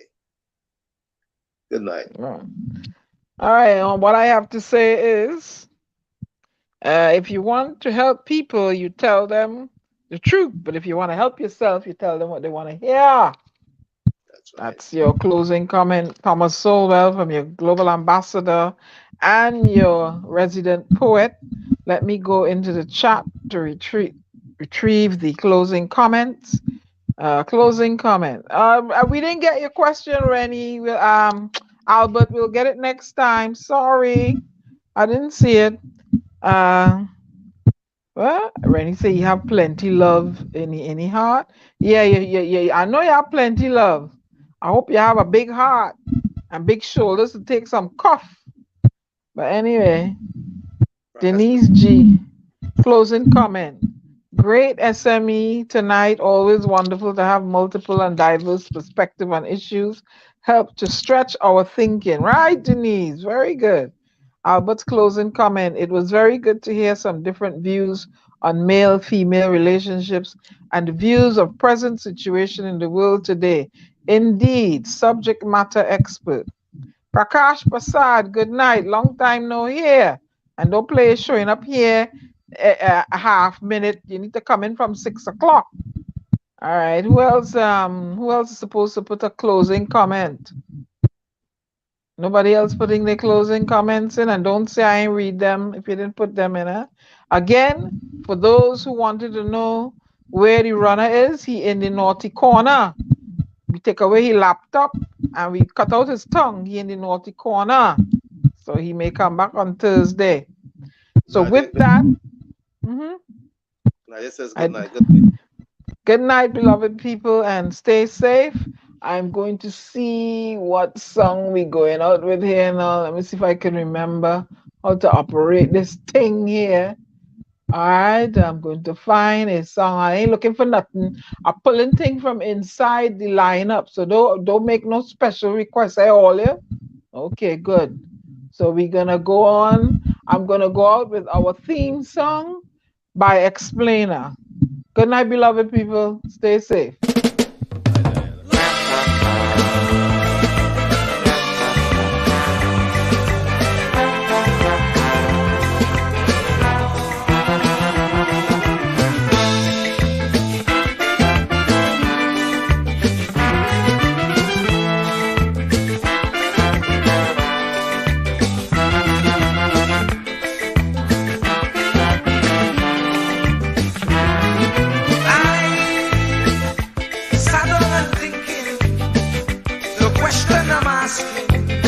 Is Pharaoh still existing? As he born, resembling an Israelite, not being treated right, enslaved day and night. Oh, we just can't go on this way. We just can't go on this way. Please deliver us today. We just can't go on this way. We like the Israelites still in pain. We just can't go on this way. So send us another Moses again. We just can't go on this way. Oh, oh, oh, oh, oh. Oh, oh, oh,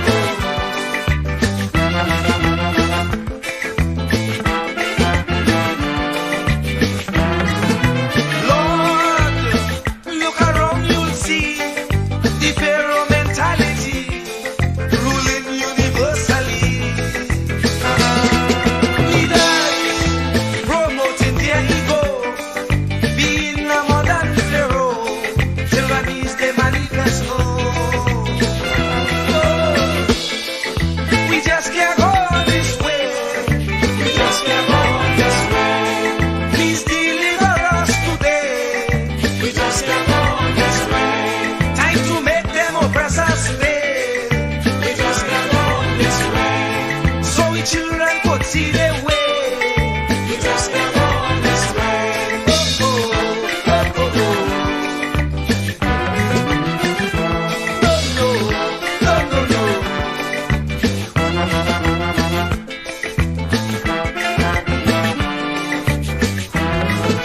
The poor have to slave night and day for next to nothing pay, so they can't see their way. We don't enjoy equal facility like Pharaoh and company. Brainwashing we say we free. We just can't go on this way. We just can't go on this way. Please deliver us today. We just can't go on this way. Time to make them oppressors pay. We just can't go on this way. So the children could see their way. We just can't go on this way. Oh, oh, oh, oh, oh.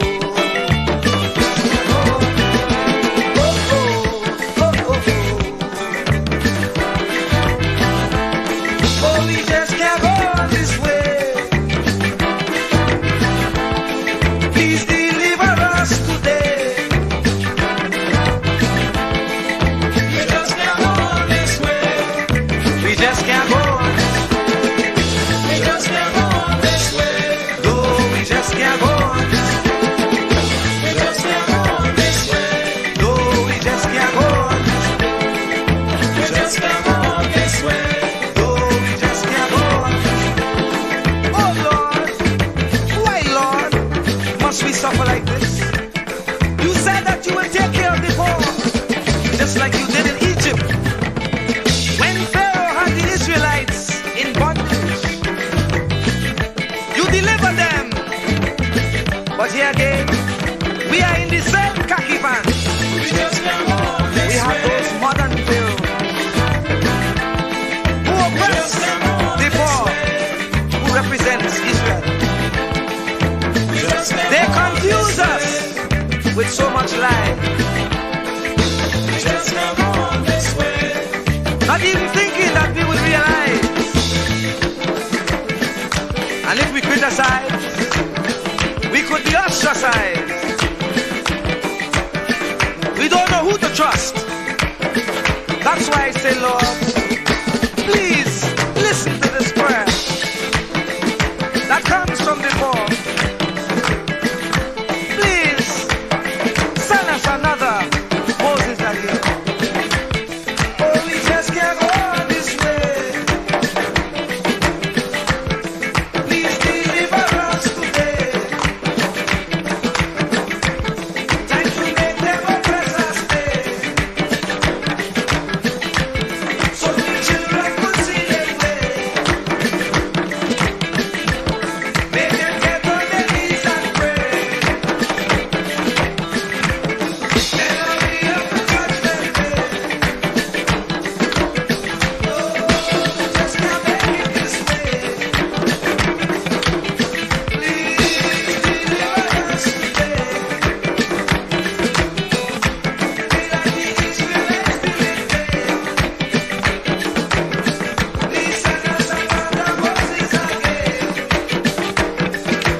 WZYE, thanks you for tuning in. We will see you on Thursday, same time, same place. This is Diana Benskin, The Storm, out.